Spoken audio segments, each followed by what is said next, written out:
Thank you, Kevin. Thank you, Elle. We are live in Nashville, Tennessee. A gorgeous evening to host an NHL draft. The 2023 NHL Draft, and that is the man who will be taken first overall, the newest NHL superstar.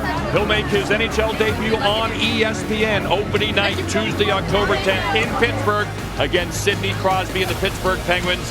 A guy he's been compared to in terms of his love of the game. Let's draft, everybody.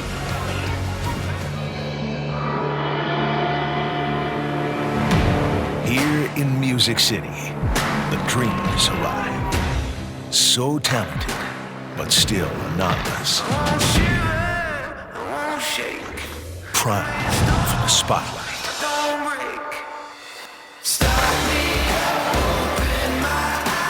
Tonight, a name will be called that has been expected on this stage for years. Connor Bedard wins it in overtime. And a star born. He skates like McDavid and shoots like Matthews. Generational type player. With the first selection, Mario Lemieux, Alexander Ovechkin, Sidney Crosby, Connor McDavid. But look beyond that number one pick, and we find others ready to change history. Let's go! Adam Fantilli gets the hat trick. Dangling. Scores! Bloodline snipe! Go, go, go, go! The stage is set, and the first notes of their tune will be written. Welcome to Nashville and the 2023 NHL Draft.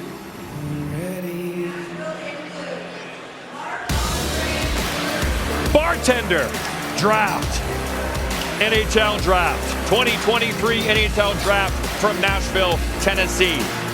The Buffalo Sabres and many other NHL teams either rebuilding or trying to make that next step like the Sabres. Get to the playoffs with that great fan base of theirs. This is where it all starts. Hall of Fame careers, Stanley Cup championships at the NHL Draft. And this year we know that 17-year-old Connor Bedard, he'll turn 18 next month, will be the first pick. Brian Boucher, why should he be the first overall pick?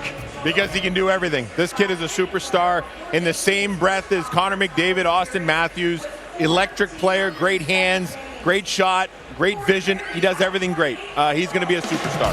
An absolute finisher. Austin Matthews had 40 goals his rookie season for the Toronto Maple Leafs. Would not be surprised if this fella gets 40 in his rookie season. But Megan Chaika of Stathletes, you dig deep in all these numbers to help us throughout the NHL regular season on ESPN. And on the point, it's not just Connor Bedard, is this though? There are multiple franchise centerpieces at this year's draft. It's a high-end pick from 2 to 5. We've heard rumors of everyone from Michkov, the Russian, to Adam Fantilli, NCAA player. We have Leo Carlson, an SHL player that's playing with men as well. And Will Smith is thrown in the mix. Vision, playmaking, a great top half of the night. It's just a great night to talk hockey and be amongst hockey people, because also Week C, Kevin Weeks, there could be NHL trades brewing while we're on the air. Yeah, there could be some trades. I'm very curious to see what can happen from a goaltending standpoint. Boosh, we're both here for that reason, representing the goalie union. But in saying all of that, could Connor Hellebuck, the Michigan native, be on the move for the Winnipeg Jets potentially? Could the Boston Bruins, who have Lena Solmark, who won the Vezina, and Jeremy Swayman, their outstanding young goalie out of University of Maine, could one of those two be on the move? Question mark. There will be some more moves here this evening. That's what makes this more intriguing. But again, it all starts with this young man. He looks nervous, doesn't he? He's like, man, they're going to call my name. I'm going to walk up there and put on a Chicago Blackhawk sweater and hat. The Salt Shed, we see you out there. Hello, Chicago. All things go. All things go. The commissioner, Gary Bettman, will kick off this year's draft when we return to Smashville.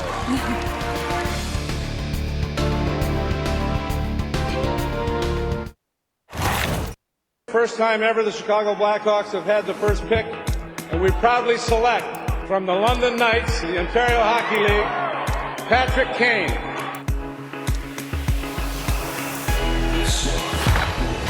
That was 16 years ago. Turned out pretty well for Chicago. 3 Stanley Cups and this Hall of Fame career from maybe the best American-born player ever to lace them up in the National Hockey League so far.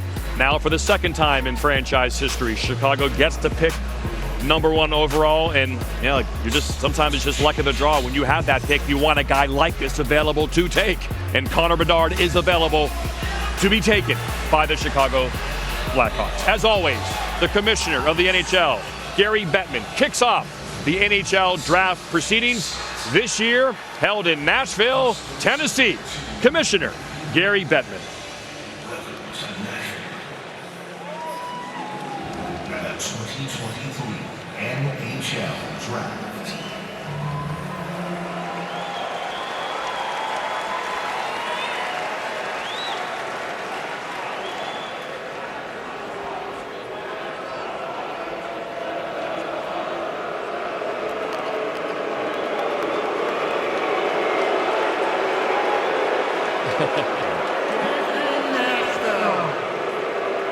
Welcome to all the prospects, family members, and friends, and especially the hockey fans here with us in Bridgestone Arena. And welcome to the many more watching around the world. Welcome to the 2023 Upper Deck NHL Draft. 2 nights ago in this building, we honored the very best of the spectacular 2022-23 NHL season at the NHL Awards. Tonight and tomorrow, we celebrate the future of our clubs. So that means we'll have had 2 major NHL events within 4 days in Nashville. This city also has hosted a previous draft, and within the last 7 years, an All-Star game, a Stadium Series game, and a Stanley Cup final.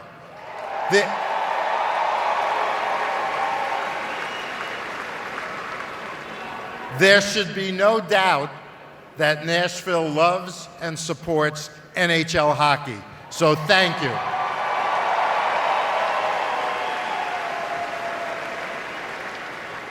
And with the wonderful history of the Predators, it is worth noting that no one has done more over the last 26 years to build this model franchise and the city of Nashville into a destination hockey market than David Poile.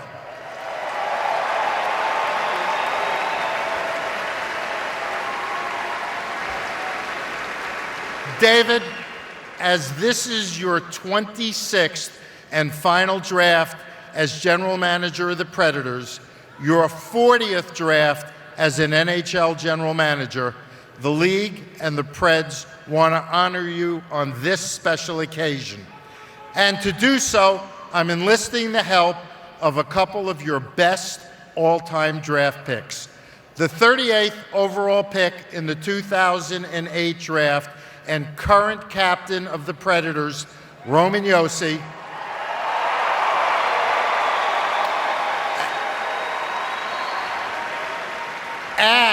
and an all-time late-round gem, the Preds' 8th-round pick in 2004, and franchise icon, Pekka Rinne.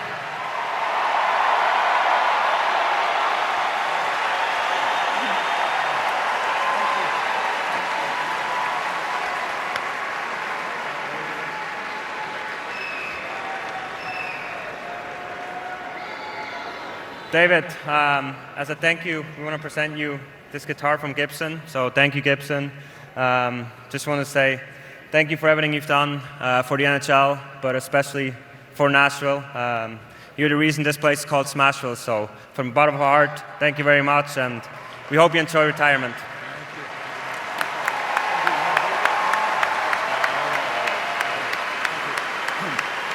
Thank you. Roman and Pekka, thank you for your wonderful gift. It's beautiful. And Gary, thank you for the kind words in your introduction. In 1997, I came here with the goal and the vision to make Nashville a successful hockey city. A general manager is only good as the people around him, and I've been very fortunate to work with many great people on and off the ice who have shared my goals and vision. Thank you to every one of my colleagues, past and present, and thank you to the Smashville's great fans for making Nashville one of the most successful and passionate cities in the National Hockey League.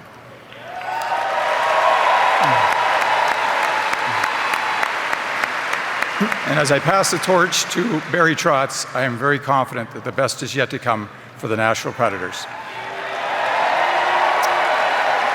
May this year's draft class enjoy great success. Good luck to all the players and all the teams. Nashville, thank you for the greatest 26 years in my hockey career. Thank you.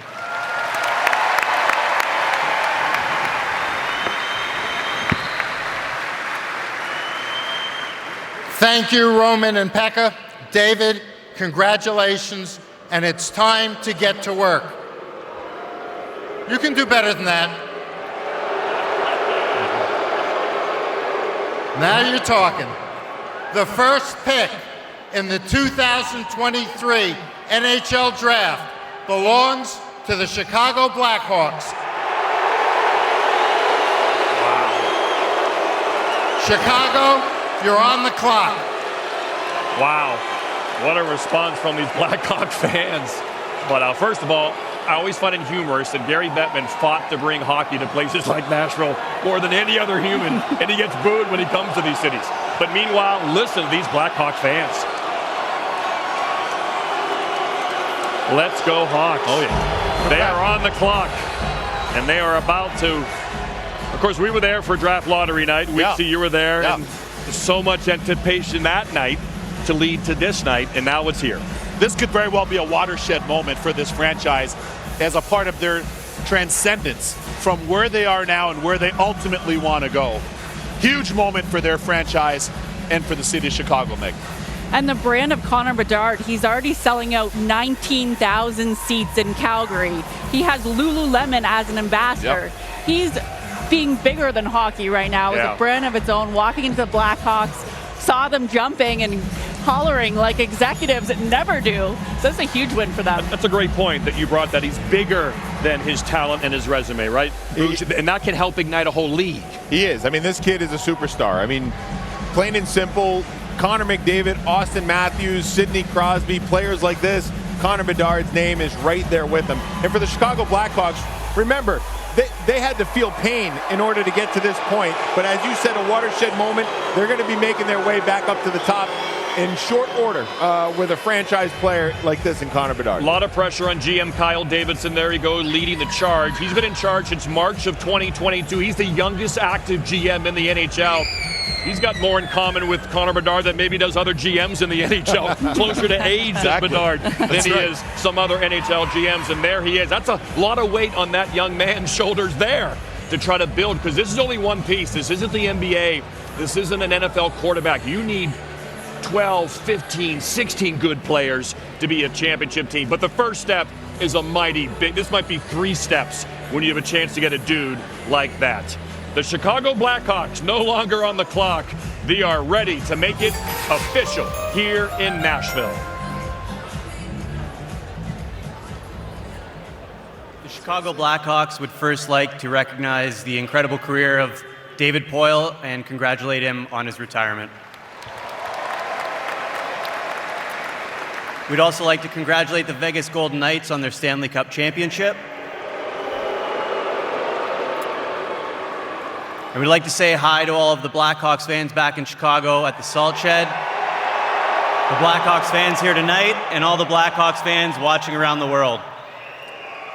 And with the first overall selection in the 2023 NHL Draft, the Chicago Blackhawks are very proud to select, from the Regina Pats, the Western Hockey League, Connor Bedard.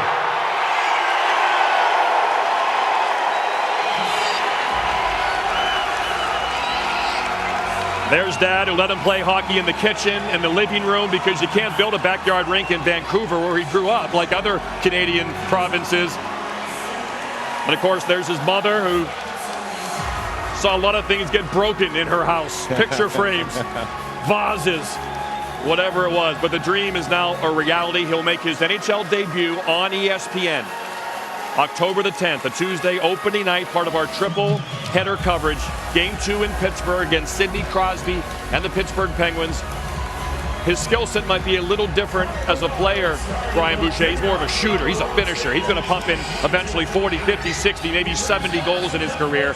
But like Sidney Crosby, he's a guy you build a franchise around. He is. This guy is, look, he's had all eyes on him forever. I mean, I feel like we've known about Connor Bedard for the last 5, 6, 7 years we've heard about him. And the amount of pressure that's on a kid like that in a country like Canada where hockey is everything. And for him to deliver and be at this moment in his life where he delivers as being the first overall pick, and it looks like he's just scratching the surface. That's the scary part. I mean, he's got hands, he's got vision, he's got the elusiveness, and he's got the shot. To me, the shot is what stands out. He can beat you in a lot of different ways. He's going to give a lot of nightmares to a lot of goalies in the NHL for years to come. He doesn't skate like Connor McDavid, Megan Chaika. He's 5'9 3/4. That can sometimes scare some. He's not a big, burly center iceman. Will he be a center? Will he be a winger? But what tells you about his greatness the most as you look at his numbers and break him down on film? Well, his size isn't there, but his skill and strength is there. Very underrated in playmaking. So good on Chicago for putting Taylor Hall on possibly his line. Taylor Hall had 5 goals in the playoffs this year. He is a true finisher. Connor Bedard had more assists than goals in the WHL. So look for him to get extra assists this year if he has a finisher on his line. Yeah, for those fantasy hockey players, Taylor Hall might be a good guy to take because that guy will make him... There you go. Pro tip already. Right, because Weeksy, that's the kind of guy that'll make his teammates better, his line mates better. Or I say he'll make them rich. They'll have bigger houses because they get to play with him. Hey, that's what Ryan Getzlaf said all those years in Anaheim. Boys, go to the net, I'll make you rich. Yep. He made a lot of people rich. So yes, for Connor Bedard, what I love about this here is everything everybody expected of him, he expected of himself. And more importantly, not only did he deliver, he over-delivered. That's the best part of it for me. When the games were tight, when the games were big, World Junior, Bruce, you mentioned earlier, all the great players that have played for Team Canada, the history of the World Junior Prestigious Tournament. He's the all-time scoring leader. Yep. That tells you everything. Yeah. Gretzky, Lemieux, Lindros, Correa. How many names do we need to go down? Connor McDavid, and this guy did things that are historic. Scouts use comparables, right? They try to see what a player was before other players, and the numbers that you talk about, I mean, it's astounding. He's going to be an awesome player. Chicago will pick again in the first round, 19th overall. So Kyle Davidson in his scouting department will now really start to grind and see who could be there at 19. But for now, he's celebrating with Emily Kaplan. Thanks, Bucci. Kyle, so much excitement about Connor Bedard. What are realistic expectations for his rookie season? You know what? We'll see. We'll let him figure that out. He's a pretty special player, very special person, and you know what? We'll let him determine how special that first season is. You know, we saw you make trades yesterday for Taylor Hall and Nick Foligno. What are other things you're going to do to ensure that he's successful in year one? You know what? We'll continue to look at the marketplace and see what kind of veteran leadership's out there to potentially surround him with. But we feel like we've got a lot right now within the locker room, but that's something you can never have enough of, so we'll keep looking. And I know that you guys are still in a rebuild, but when can we expect you guys in the playoffs again? You know what? I have no clue. I wish I knew. I wish I had that crystal ball, but all we'll do is keep collecting talent, letting these players develop, put them in the best situation to develop into the best players they can be, and hopefully the best team we can be. Thanks, Kyle. Thank you. Again, the Chicago Blackhawk fan base has taken over as Dad wipes the tears away from his eyes. He and his sister and mom, it's really an emotional moment for them to see their boy on the precipice of a professional hockey career. Now here is the reaction. Again, you knew it was coming since they won the draft lottery on ESPN, but when it's official, it's still a pretty cool moment because now it's for real and he'll be in their lineup. Again, Tuesday, October the 10th in Pittsburgh on ESPN against Sidney Crosby and the Pittsburgh Penguins. Austin Matthews got 40 goals his rookie season. Over under Bush. Connor Bedard, 40 goals. Ooh. Now you're going up to 40. I'm going to 40 now. All right, I'm going to say under 40, but above 35. Okay, yeah. Okay. That's why it's a good number, right? It's a tough number. What do you think, Megan? Could he get? Let's go over. He's in Chicago. He'll get a lot of playing time. If he's surrounded by people that can feed him the puck too, his shot is incredible. Especially on the power play. Well, he's with Emily Kaplan. Connor, you just got drafted by an Original Six team, one that won 3 Stanley Cups in your lifetime. What was going through your mind when you put on that sweater? Yeah, it's really hard to put into words. I mean, you know, growing up, like you said, in an era where, you know, they were so dominant and so good with all the all the players they had, and man, it's incredible looking down and seeing it all myself. So couldn't be happier, and can't wait to get started. You know, the hockey world has so many expectations for you, but what are your expectations for your rookie season? I mean, just right now it's focusing on having a good rest of the summer, and obviously going into camp and making the team. That's the main goal, and then, you know, if that happens, then you kind of set more goals from there. But kind of keeping it short term as of right now. And your first game is going to be on ESPN. It's in Pittsburgh, and you're playing against Sidney Crosby. What's that going to be be like for you? Yeah, like I said, I gotta make it first, but that would be unreal. My favorite player growing up and a big idol of mine. So. You know, I don't think if that happens, that for me personally, you could script it any better. Thanks, Connor. Welcome to Chicago. Thank you. He was born in 2005, and Connor Bedard is a member of the Chicago Blackhawks at long last. We mentioned he's a sturdy kid. He's got quads. He's got delts. He did 14 pull-ups, Weeksy, at the old combine. So he should be a ready-made guy and just a power play menace. He's put together well physically. Right. I had a chance to meet him and speak with him in Vegas during the Stanley Cup Final, and he's got a very similar build at this age to the great Sidney Crosby. Big quads, big thighs, hamstrings, very developed lower half, which gives him a great center of gravity, and quite frankly, the base not only for his skating, but more importantly, for his ability to shoot and pass. Yeah, he was born the same year, 2005, as Crosby made his NHL debut in the fall of 2005. Now up next, a lot of intrigue, a lot of mystery. No one can figure out what Pat Verbeek, the little ball of hate, is going to do with the number 2 overall pick. Here are their last 5 first-round picks. Again, they're strong up the middle with Mason McTavish and Trevor Zegras, and there's 3 more centers sitting there for him to choose from. Adam Fantilli, the Michigan man, the Wolverines, Leo Carlsson, the big Swede, or Will Smith, the kid from Lexington, Massachusetts, who's heading to Boston College. There's Pat Verbeek right there, shaking hands with Gary Bettman. There really is all kind. No one knows what Pat Verbeek is going to do, and now we'll find out. Columbus, who picks next, is going to find out who's off the board. And then, of course, San Jose is waiting as well. The Anaheim Ducks with the number 2 overall pick of this year's draft.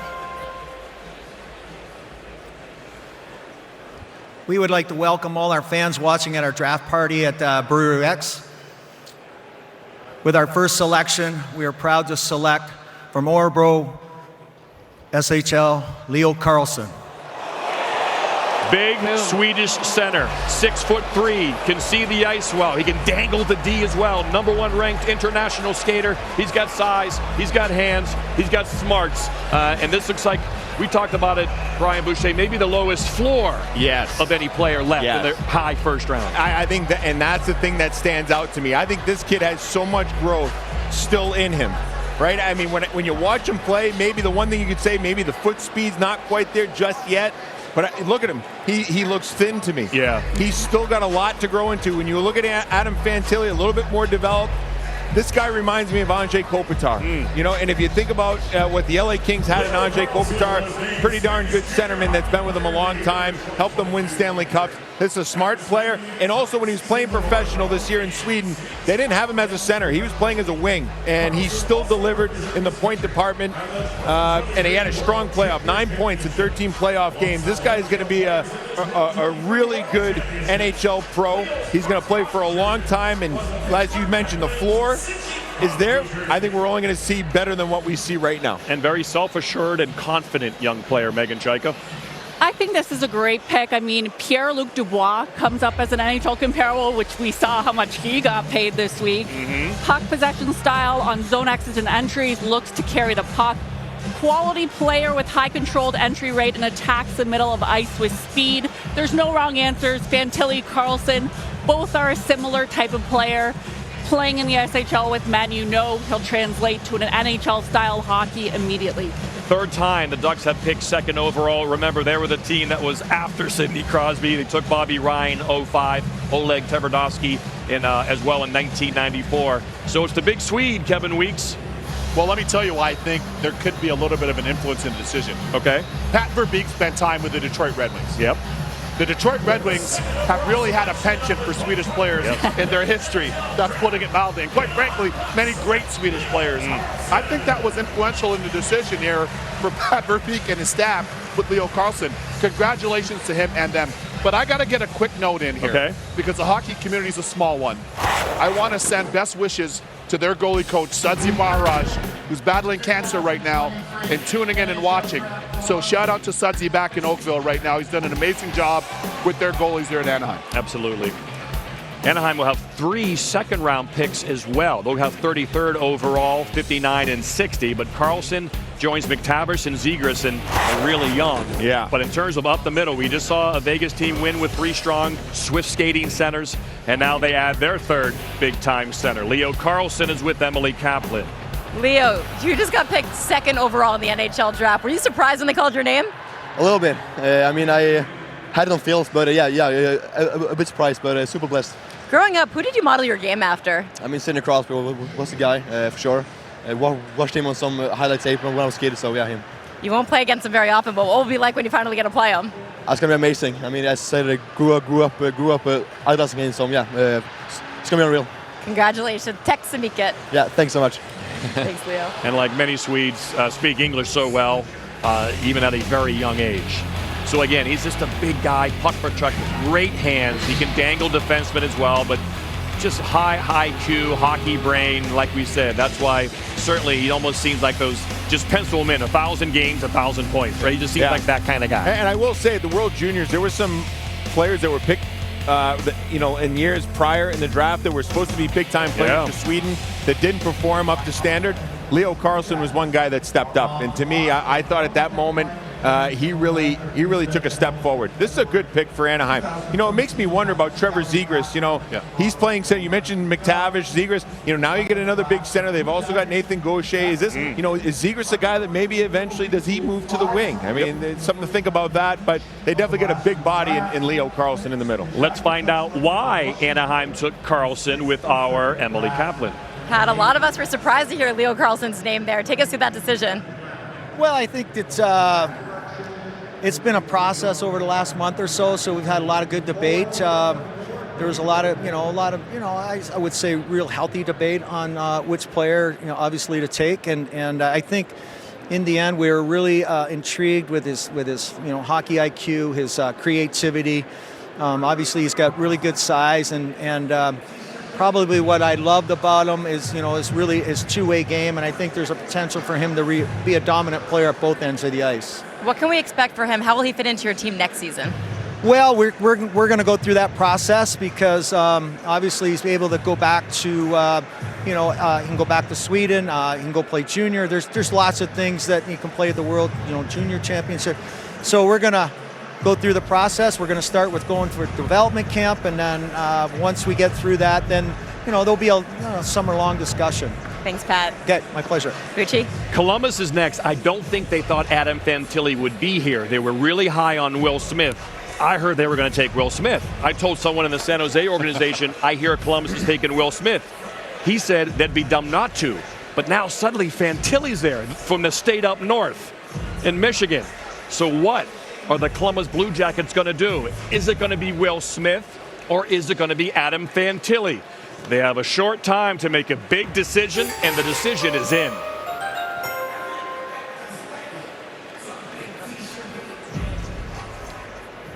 Thank you, Nashville. We appreciate the great time you've shown us all. Congratulations, Vegas. To a hockey lifer and a good friend, David Poile, again, congratulations. A good man. Our fans back in Columbus, they're called the Fifth Line. They are at Pins in Easton. Have a party, gang. We appreciate y'all. To make our pick, I'd like to invite our general manager, Jarmo Kekalainen. Columbus Blue Jackets are proud to select from University of Michigan, Adam Fantilli. So Adam Fantilli was there, and they don't pass on this Michigan man in the state of Ohio. They'll learn to love him in the 614 because you're getting a full-grown man. 6'2", 195. That's Jack Eichel size. He shoots it. He can fly. He can power a line. More of a shooter than Eichel. This guy's going to fill up the nets as well as play a 200-foot game along the wall. He comes from a very close, big Italian family. Played with his brother at Michigan. He hasn't announced yet if he's going to return to Michigan or not. But man, this is a guy I don't think Columbus thought would be there. This is the center they've been waiting for, Brian Boucher. I like Fantilli, and you know what I like about him is he's a little bit quicker than Carlson right now. He may already be developed. What you see is what you get right there. He's a young man already, but he can play on the walls. He can get inside. He's got a powerful stride. I just personally like bigger centermen. I think that's how you win. Guys that can skate. You talked about the Vegas Golden Knights. You got to have size, but you got to be able to skate as well. I think he can do it. He's just going right down the road from Michigan down to Columbus. This is a great pick for the Columbus Blue Jackets. And you know what? Playing in the World Championship is big for him in the spring. That was a very good experience for him because it was a slow start for him at the World Juniors, but he finished strong at the World Juniors. Really impressed with this young man. What does he have that you like, Megan Chaika? That goal in the World Championships, to piggyback on that, was incredible. I think it kind of dispelled that he couldn't play at an NHL level already. And I talked to Brandon Naurato, his coach at the University of Michigan. He said earlier in the year he was trying to beat people with his hands and really learned to use his body to shield on the wall. That translates very well into the NHL. Solid pick for Columbus. I think they were running up there to get him. The Buckeye State. That's where he's going. Listen, this guy to me is going to be turning on the cannon a lot. You know the cannon there, Nationwide Arena? Boom, boom. Yeah, and I want to see more of that cannon crew there in Columbus. It's a great city. It's a great area, great market. And I think in him, they're getting a guy that is a big body, Hobie Baker winner, asserts himself against defensive players. You can see the tears in the eyes of his dad. Yeah. I spoke to the Hughes family earlier today, both Hughes parents. They were raving. They've got 3 kids that are studs. They were raving about him.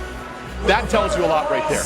Joins Owen Power and Matty Beniers as the only top 3 from Michigan. I got a feeling he's going to be in Columbus this season and play right away. His dad coached him hard. He said, you're going to play 200 feet at a young age. You're not going to be dangling. You're going to learn to play the right way. And he's rewarded tonight as his son is taken by the Columbus Blue Jackets. He's a Canadian kid, but again, played college hockey last year, took his team to the Frozen Four. He won the Hobie Baker as the best college player in America. And so Columbus gets that franchise center we talked about. They've spent 8 first-round picks on centers in franchise history, 5 in the top 10. They've yet to hit a home run, Brian Boucher. They hope this is an upper deck blast in Adam Fantilli. I think this will hit. This will be the one that hits. And as I mentioned before, you know, sometimes you get a center and they're a little undersized and maybe, you know, there's some question marks long-term for them. When I watch Fantilli and the size that he has and the quickness that he has at 195 pounds, to me that is telling. I think that screams longevity. And he's obviously got the finish that he proved at college. 65 points as a freshman in college as an 18-year-old is not easy to do. 30 goals. Okay? You're playing against there. man It is every night. very difficult to do. And what he did, and now listen, Michigan was a very talented team, but obviously he's a guy that, when you look at Eichel's numbers, I think we're looking at, you know, a similar trajectory for Fantilli in that space. And a similar type player to Jack Eichel as well. Stanley Cup champ, Jack Eichel, I might add, with the Vegas Golden Knights. And he's already 18. He'll be 19 in October. So those years can make a little difference when you make that decision. Do I go to college for one more year, turn pro in March and show up then, or do I turn pro right away and begin collecting? Well, welcome in again, John Butchergroth, Brian Boucher, Megan Chaika, Kevin Weeks, as we wait for Adam Fantilli to join our Emily Kaplan. My daughter works for the NHL social team, and so she talks to these guys. She said, she just texted me saying Adam Fantilli really wanted to go to Columbus. That's awesome. That's pretty cool. So Columbus, awesome. You're getting a guy that really wanted to play for the Columbus Blue Jackets. Great nugget and I there, think you'll Bucci. see him here this fall. Let me give you one take. Sure. This is one thing I love. When you're playing at the World Championships as a young player, you often defer. Why? You got established NHL veterans. This guy wanted the puck on his tape for Team Canada and had that huge goal at the men's Worlds coming out of college hockey. Meg, take it away. Beautiful. And I also think in our data, he's scoring on set goaltenders. Okay. So he's not only able to create, dish to his teammates, but he can shoot it like anyone and like an NHL veteran. So look for him to score for Columbus too, which they desperately need right now. Yeah, we had him again, he made the Frozen Four, and he had a one-time blast on the power play, which was impressive. He is with Emily Kaplan. Adam, you are a Michigan man going to Columbus, Ohio. What do you want the Buckeyes to know about you? I'm super excited. Obviously, you guys have a lot of Michigan men there already, and they're doing tremendous things for the team, so hopefully I can have somewhat of an impact like them. You have 125 people here. We just saw one of them, your dad, tearing up. Who are all these people and what do they mean to you? These are my best friends. This is my family. These are my coaches, my teammates, everybody that's helped me get to where I'm at. And then being here and taking time out of their schedules and spending the money on the flights and the hotels, it means the world to me. I'm so grateful. Well, congratulations, Adam. Thank you. Thank you so much. So here come the Sharks now. Will Smith is there. There's been a lot of mystery about the Sharks, which way they would go. But again, I know they love Will Smith a lot. The kid is going to Boston College to play for Greg Brown, the Massachusetts native. Let's see if his name is called next. 4th overall by the San Jose Sharks.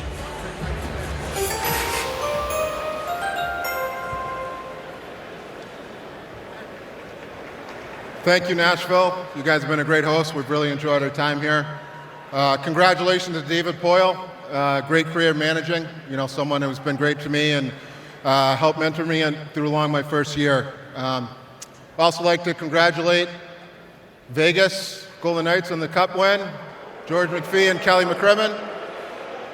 And like to say hello and thank you to our fans watching around the world and at the SAP Center tonight.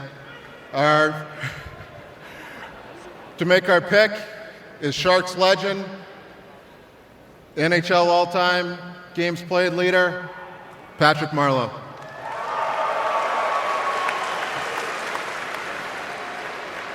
With the 4th selection overall, the San Jose Sharks are proud to select Will Smith from the USA Development Program.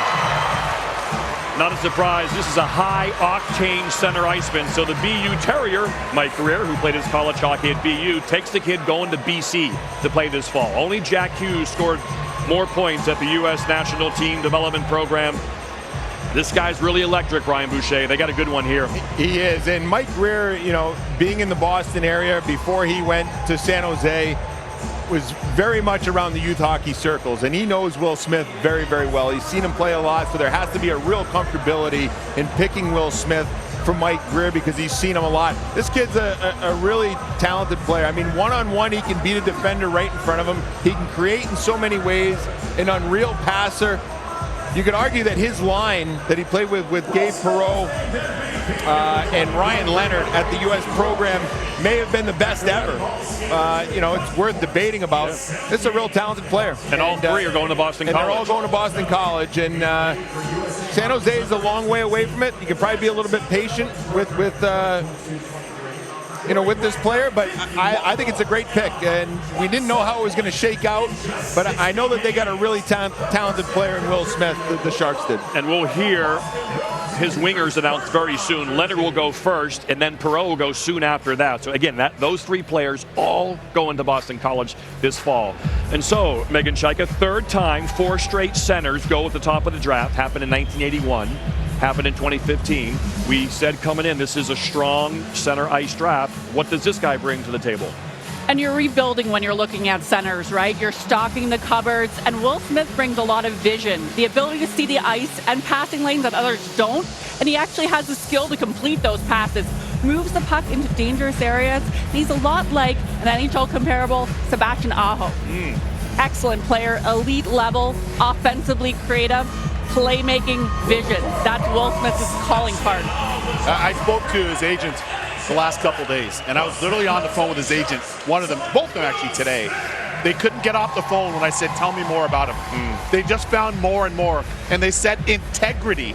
Very seldom do you hear that. Yeah. Yes, the skill set, yes, the ability to beat people off the rush and generate offense, but integrity, they said. And the reason why they said that, I asked why.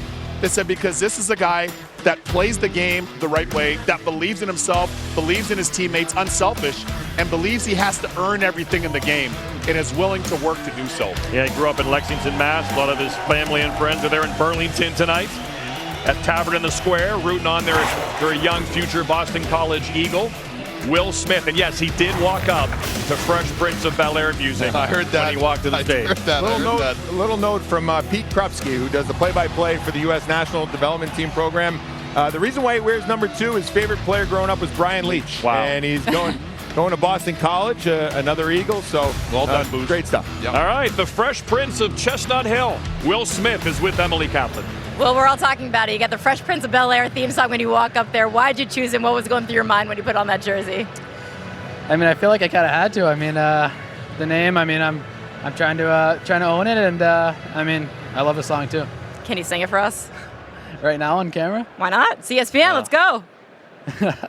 In West Philadelphia, born and raised, where the playground is where I spent most of my days, chilling out, relaxing all cool, shooting some b-ball outside of school. That's incredible. It might be more impressive than your playing skill, but I know you are an impressive player. So tell me, who'd you grow up modeling your game after? Yeah, I mean, I loved Patrick Kane growing up. I mean, ever since they were winning all those cups, even though I was a Bruins fan, I loved them.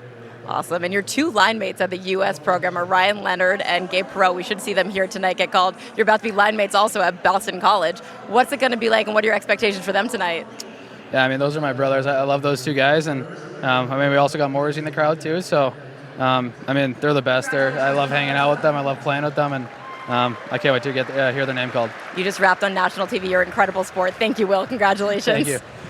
Cheers. Really well done. Says a lot about his confidence and personality. Morsey is Oliver Moore, another electric skater. We'll hear his name as well, part of this U.S. program. And Brian, you're obviously well aware of this U.S. development program. What does it do for some fans who are unaware, and why is it a good route to go when you're a young, talented hockey player? Well, I think, the top players get selected to go there, and these kids are all their best players in their own respective region, and they get to go for 2 years under one roof, train together, practice together, push one another. It's a bunch of alpha dogs in the same place, and in the end they push each other, and it's they've had tremendous success in developing not only players, but I think quality human beings that are good leaders when they get to their teams in the National Hockey League, and this is going to be another good one in Will Smith. All right, so Montreal, a lot of intrigue around the Montreal pick. Would they trade it? Someone trying to move up. They figured the first two players who were taken were going to be taken, 1 through 4. Weren't sure of the orders. They probably know who they're taking here, Megan. I would think so, but I also think this is a decision that you're looking at a couple times. I mean, there's Michkov, yes, rumored to be going to Montreal possibly, but still we have good players on the board that you maybe think have a bit less downside risk too. So I could see them going a variety of different ways. Haven't won a cup since '93. Picked in the top 5 now in consecutive drafts for the first time since the 60s. Here's Montreal's pick.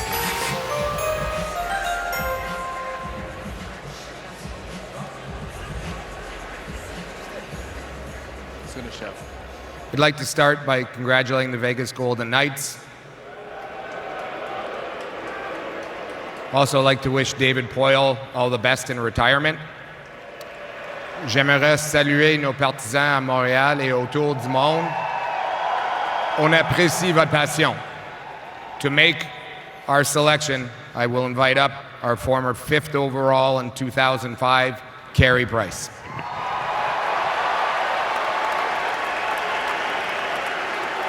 Bonsoir. Le Canadiens de Montréal are proud to select David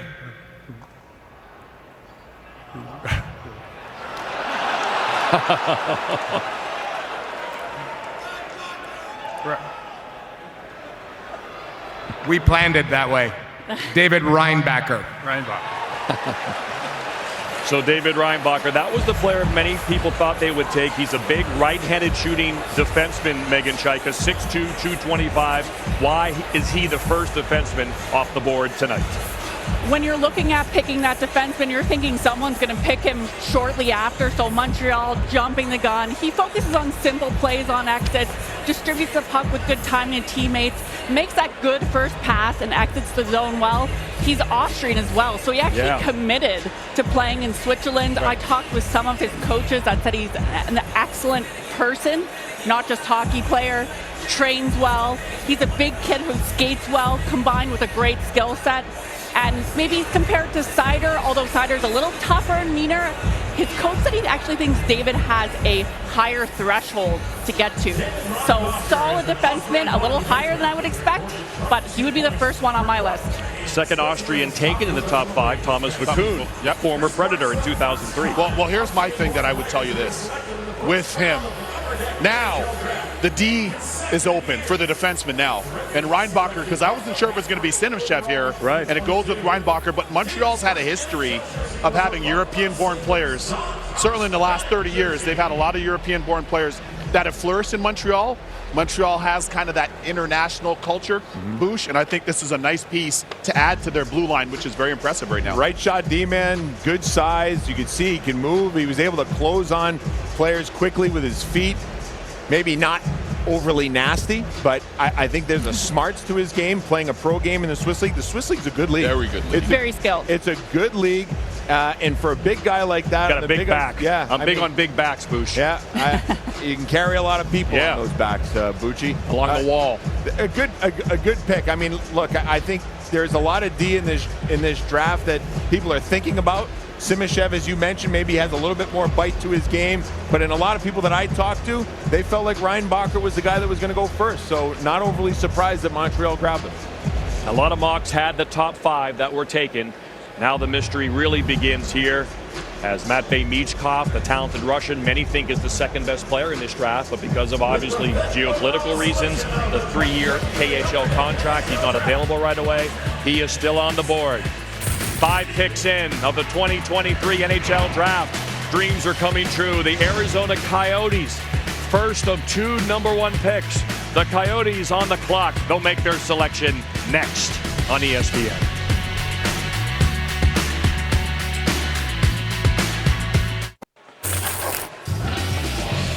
Welcome back to the 2023 NHL Draft. John Butchergoss, Megan Chaika from Staff Leafs with us again, as she was last year. Kevin Weeks, Brian Boucher. Those are the top 5 picks taken so far for #1 future NHL centers and a really well-rounded defenseman in David Reinbacher, who should be just a solid NHL player, big size, right-handed shot, as we see in these Stanley Cup playoffs the last few years. Those are the kinds of guys you win cups with. Big D, who can move the puck. Now, this is interesting. The Arizona Coyotes, they need a new arena. They have 2 #1 picks, 6 and 12. The Russian, Matvei Michkov, is on the board. Some say after Connor Bedard, the most talented player in this draft. You have uncertainty in their color-coordinated suits, once again, the Coyotes, as they take the stage to make this pick. This seems like, Boosh, you take the Russian here, right? You have a great asset anyway. I would. I mean, you're years away from being that team. You've got some talent. You don't know where you're playing. Right, you don't know where you're playing. You've got some talented forward prospects. Why don't you add a real game breaker in Matvei Michkov? I think the Coyotes should take him. But I think if you look at what they need, I think defense is also an area of need. You wonder if they go a different way, but I would take Michkov seeing that he's there. Sometimes we see a run, right? When a defenseman goes, you want to make sure you get one. The Arizona Coyotes with the 6th overall selection of this draft.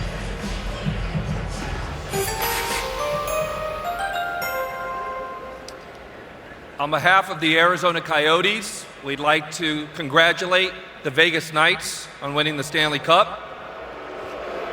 We'd also like to thank the Nashville Predators and their amazing fans for hosting us this week. And to all of our fans in Arizona, at Wasted Grain in Scottsdale, go Yotes. And to make our selection, I'd like to invite Ryan Janikowski. The Arizona Coyotes are proud to select from Lokomotiv Yaroslavl Dmitry Simishev. Weeksy, that's your boy. Simishev. And look, he's shocked.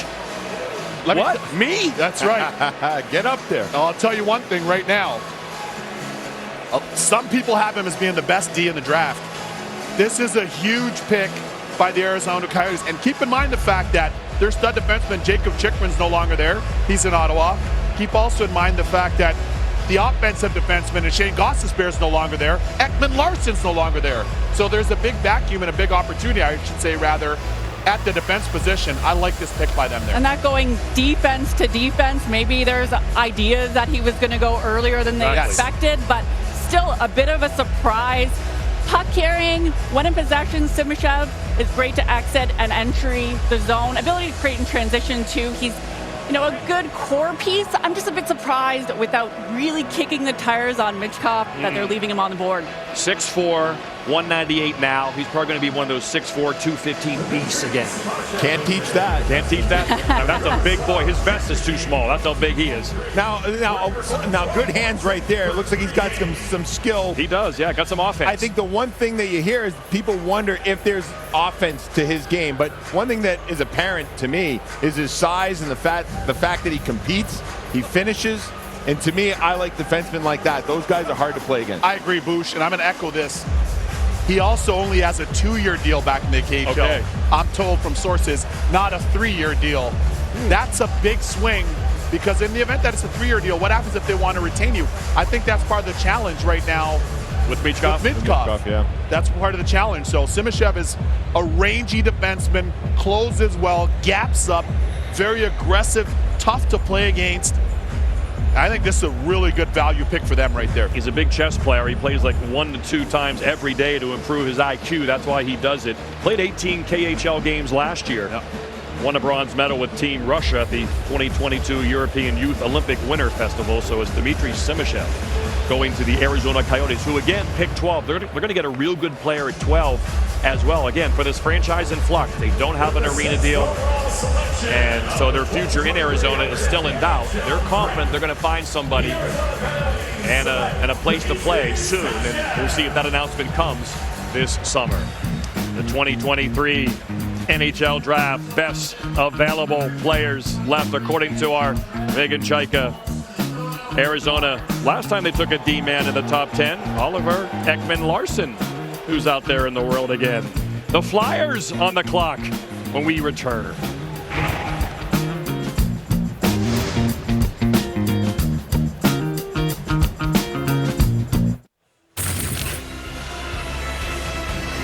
Welcome to the 2023 NHL Draft. Welcome back, and that man, Connor Bedard, taken first overall tonight. Are very proud to select Connor Bedard.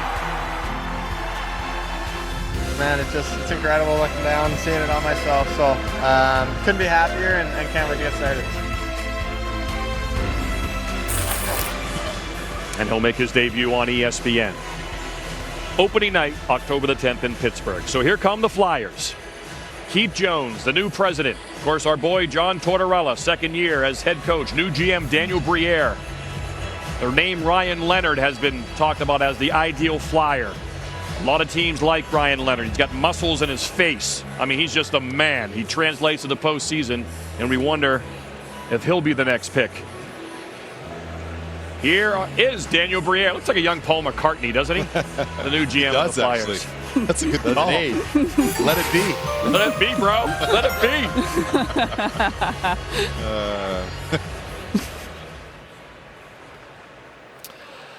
The Philadelphia Flyers would like to thank the city of Nashville for their outstanding hospitality. We've had a very good time. It's going to get more fun. I would like to thank David Poile. He was my general manager with the Washington Capitals, drafted me in 1988 in the 7th round. He got a lot better after that pick. Danny?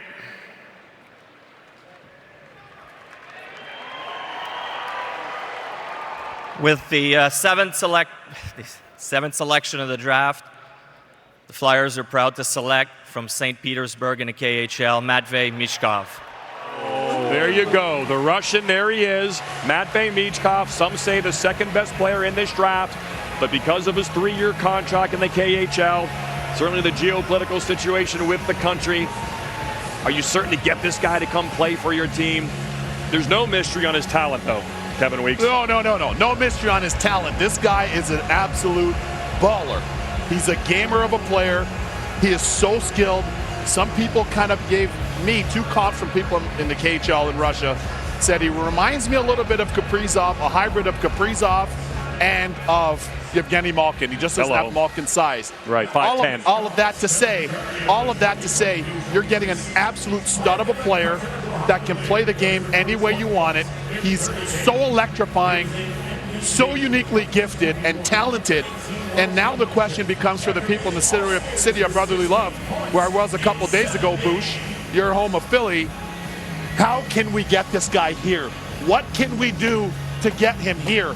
that's why I say it kind of reminds me a little bit of the Kaprizov situation, but great pick. About getting him here, though, you're in a rebuild. You just you traded Kevin Hayes. You have time. You've got time. This 3 year is fine. Develop him in the KHL. Yep. Come back, be a 30, 40 goal scorer. Yep. Be like Kaprizov. Our Stathletes data actually has him as Kucherov when you map out his style of play. An elite shooter, a goal scorer, 20 points in 27 games, higher clip than Ovechkin in his draft year. Huge ceiling for the 7th pick. I think this is incredible for Philadelphia. It's exactly the type of player they need to rebuild. The Flyer fans, the one argument they would probably say throughout the years, they lack a game breaker. Correct. Right? It's true. Yeah. Very true. This is a game breaker. Yeah, this is a game breaker. This is a guy that is going to be electrifying. He doesn't need much time or space to put the puck in the back of the net. Look, you're right, Megan. 3 years from now, it's going to go fast. I mean, because the Flyers are in a rebuild. There's going to be more pain to be felt for this organization in the next little while. But after that, if you do it right, you can see that the optimism comes, because you see the Chicago Blackhawks, they stripped it down, a little bit of pain. Now they got a lot of picks. Start to get a game breaker in Bedard. The Flyers in their own right get a game breaker in Michkov. This is a real exciting pick for the Philadelphia Flyers. You just wish you could fast forward those 3 years real quick. Yeah, exactly. And now you have to start building some bridges with some of his folks from his club over in the KHL. Complicated. It's very complicated, but you're going to have to build bridges there. You're going to have to establish relationships. Some of the club representatives from Cheska are here with him, I'm told, as well, which was a little bit of a concern for some of the teams in the interview process. But one thing that's undeniable is how good of a prospect this is and how electrifying of a player he is. So you're right, Boosh. They've needed a game breaker for a long time in Philly. Work on your Russian torts. Matvei Michkov is with Emily Kaplan. Matvei, what do you want fans in the NHL to know about you? Что можешь сказать фанатам НХЛ, чтобы они тебя лучше узнали? Я очень счастлив, что оказался в Филадельфии. У меня просто нет слов, это невероятные эмоции. I'm delighted to be in Flyers. I have no words. Such an emotional moment. When do you expect to come to the NHL? Когда нам ждать тебя в НХЛ? Я думаю, что скоро. Это моя мечта. Things quite soon. It's his dream to be there. And what does it mean to you to get drafted to the NHL? Что для тебя значит быть выбранным на драфте? Это много значит для меня, это моя мечта, и моя мечта Кубок Стэнли. He says it means a lot for him. It's his dream, and his dream is also to win the Stanley Cup. Спасибо. Спасибо. So with Alex Ovechkin and the Washington Capitals on deck, up next at 8, and you know they would have taken him. Flyers take Matvei Michkov. So it's back in the USSR for Daniel Briere and Paul McCartney. Exactly. We said it earlier. To get their first pick of this 2023 draft. And again, this could be a big moment for the Flyers, Megan. It's a huge moment, and it's a bit of a swing for the fences, but if it does hit, he comes over and he develops like he is in what is already a men's league. You can know he can score against NHL comparable players. This is a gift at 7. Correct me if I'm wrong, Megan, but in other years, in a perfect world, this could be a first overall pick. Absolutely. Correct? Think about Scouts, GMs, everyone has said, off-ice issues aside, the skill, the elite scoring, the shoot-first mentality, incredible. The highest pick they had, since was the Nolan Patrick, number 2. Correct. Right? And that didn't work out so well.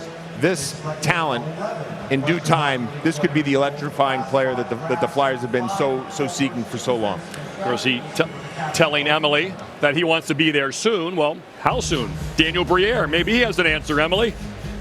Danny, it's the question we all want to know. When will Matvei Michkov join the Philadelphia Flyers? Well, we can't wait to have that answer ourselves. It is what it is. We know he's got a contract for 3 more seasons, but for us, we just felt, after watching him play and after meeting him, we just felt that it's a talent that we cannot pass up. And if we have to wait, we'll wait. And it is what it is. What did he say in that meeting that convinced you that he was your guy?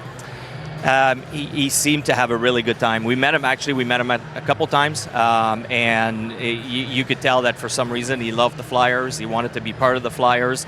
We saw it on stage. His reaction was amazing. He convinced us basically in the meeting that he wanted to be there and he wanted to be a Flyer. So our staff all felt really, really good about selecting him. Awesome. Thanks, Danny. Thanks, Emily. Just the 3rd Russian taken by the Flyers in the first round. And listen, the Philadelphia Flyers are a global brand. Make no mistake about it. They have global reach, global fan base. I think that's the best pick that they could have made based on who was available. He's the best player that was remaining on the board, fellas. So now, what do the Capitals do? Ryan Leonard is still there. Dvorsky, Matthew Wood. Here come the Caps, 8th overall with their first round selection.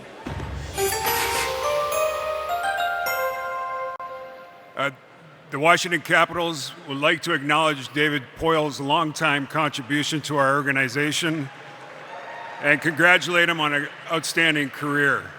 With the 8th pick, Washington selects Ryan Leonard from the U.S. Development Program. Well, there he is. We mentioned this is a man, muscles in his face. He plays mean. He played on that U.S. line with Will Smith and Gabe Perreault. And they already got Tom Wilson, and they're bringing another mean player to the team. Not quite the size of Tom Wilson, but he certainly has some bite and some jam to his game. And maybe Washington saying, okay, you want to take our guy? We'll take your guy. I thought this kid would have made a great Philadelphia Flyer just because of the way that he plays.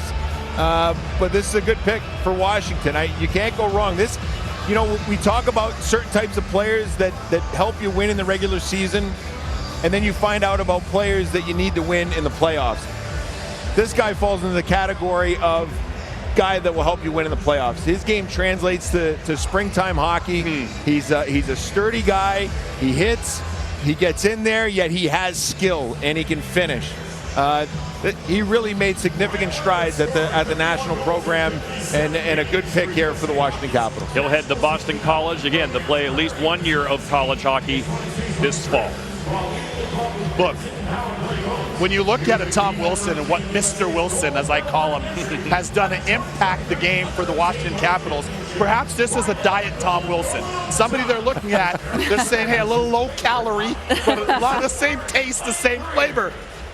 Scouts are combing the world for another Tom Wilson, Jamie Benn type player. So the fact that he has many of those attributes, Meg, I think bodes well for exactly what they're looking for in the nation's capital. And not only does he have those attributes, but he scored big goals, right? Yeah. He had that OT goal. He also had the most scoring chances per game in that U18 World Championship. So he's getting high quality shots. And Leonard has that shoot first tendency, always looking to shoot in the offensive zone. And volume plus quality makes scoring. Leonard has that in spades. So big body, scoring will be good for Washington, but certainly looked like a Philadelphia Flyer type player. He did. He's got guts, and I will say this, you play with Tom Wilson and you're in the same locker room on the same ice as Tom Wilson, you get even more guts. Like, you get a little bit more courageous. He's going to learn from one of the best in Wilson. I'm really excited because I feel like I like these kind of players. Me too. I just like these guys that are not afraid to go in there, do the dirty work, but also have the skill. I think we celebrate skill and speed so much that we forget about what it takes to win. And when I watch him and the way that he plays, I think this is the kind of guy that you win with. No question. And hey, by the way, when the Washington Capitals won their Stanley Cup against Vegas in their inaugural year on the road, Tom Wilson, think of the jam that they had in that lineup. Yeah. And those are space creators. I love the fact that he's a space creator out there. Emily Kaplan is with Ryan Leonard.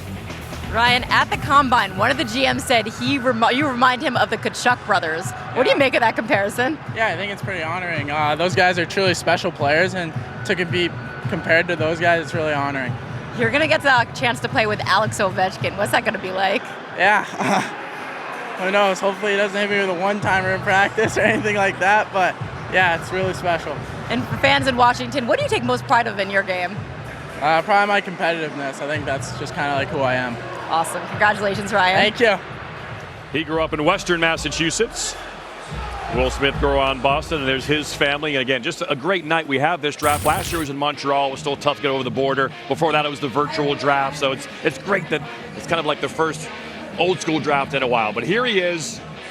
How does his game translate to the next level specifically, Brian Boucher? Does he play a heavy game? Well, at 5'11", it's hard to say that it's heavy. Okay. But I think it's one that has bite. It's got jam. He's not afraid to get his nose dirty. So I think Wilson's heavy. He's 6'3", right? Yeah. But he certainly has those same attributes. And what I like about him too is that it's clear that he can play with good players. right. This is not just a guy that's going to go in there and throw his body around and try and play a role. You know, he knows that he's got some skill. His game is adaptable. It's an NHL game. I think it's a guy that a lot of teams, truthfully, need more of. They would kill to have. I agree. Yep. And guess what? The Vegas Golden Knights had those players in spades. Yep. Which is a big part of why they just hoisted Lord Stanley's Cup a couple weeks ago. Red Wings are on the clock. They pick at 9 and 17. I'm told they really like Matthew Wood, the Yukon Husky who played last year. He'll play again for Coach Mike Cavanaugh. He'll play center for them, probably translates as an NHL winger. He was 17 when the college hockey season started last fall. He's kind of a big hockey brain, big quad kind of guy. Again, not a road runner, still just 18 years old, but maybe Matthew Wood could be the guy the Red Wings take here. Dip wants to get into college hockey as they have 2 picks. I think they need a center. I think they're looking for a #1 center. I mean, obviously Dylan Larkin's their #1 guy, but I think in a perfect world, whether that's through trade or whatnot, I think that's what they're looking for. Maybe Dalibor Dvorsky, perhaps. Yep.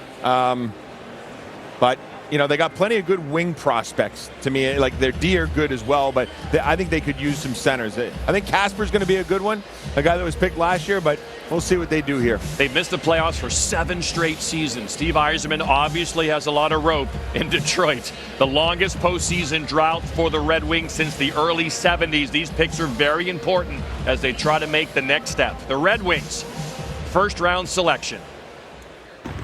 First, I'd like to congratulate David Poile, a fantastic general manager, fantastic person, and a great friend on a tremendous career. Also, I'd like to congratulate the Vegas Golden Knights on a Stanley Cup championship. With the 9th pick in the draft, the Red Wings select from the Brandon Wheat Kings center Nate Danielson. Well, there's your center, Boosh. Yeah. 6 feet, 186. Led the Brandon Wheat Kings in goals, assists, and points. 33 goals in 68 games. What do you like about Nate Danielson's game? Well, he's a well-rounded player from what I see. Brandon team wasn't all that strong that he played on, so you know that could have hurt his point production. You know, it's 78 points, and maybe that doesn't jump off the page, but it wasn't like he necessarily played on a powerhouse team. Some concerns about his skating, but he's an all situations type of player, and those players are, truthfully, they're valuable players. I mean, PP, PK, 5-on-5. He's rangy, 6'1". In the videos that I saw, Megan, we talked about this. Right, we did. I thought he stayed to the outside a little bit too much for my liking, but so there's some improvement there, right? Yeah, there's something he can work on coming into this. But maybe that speaks to maybe not playing with players that that weren't able to finish. So he just kind of, if it's a little bit difficult, you don't have the horses to play with. Maybe that's why you shoot from the outside. But all accounts, it sounds like this guy's a very good prospect. Versatility comes to mind for me with him. He's a guy that can do everything fairly well. And by the way, the one good thing about Brandon, they've got a really good program in the fact that they develop NHL players. It's an NHL factory out there. Kelly McCrimmon, Vegas' GM, is part of the ownership there. They've done a really nice job developing players with the Brandon Wheat Kings. He seems extremely relaxed. Doesn't he? Very chill. He's chill. He knows that's an original 6 franchise. You're kind of a big deal right now. Yeah. And by the way, you're drafted by the Detroit Red Wings. But I like the fact that there's versatility is the biggest thing that comes to mind in terms of his calling card as a player. Yeah, and that two-way sort of heart and soul type guy will do well in Detroit. At the WHL said he kind of reminds them of Nugent Hopkins in the early days, maybe with the grit and penalty kill, not quite on the offensive side, but he has that bite to his game that a lot of people really like. He is an Edmonton, Alberta native as well, right-handed shot. So again, obviously the Red Wings like smart players. Have Lucas Raymond right now.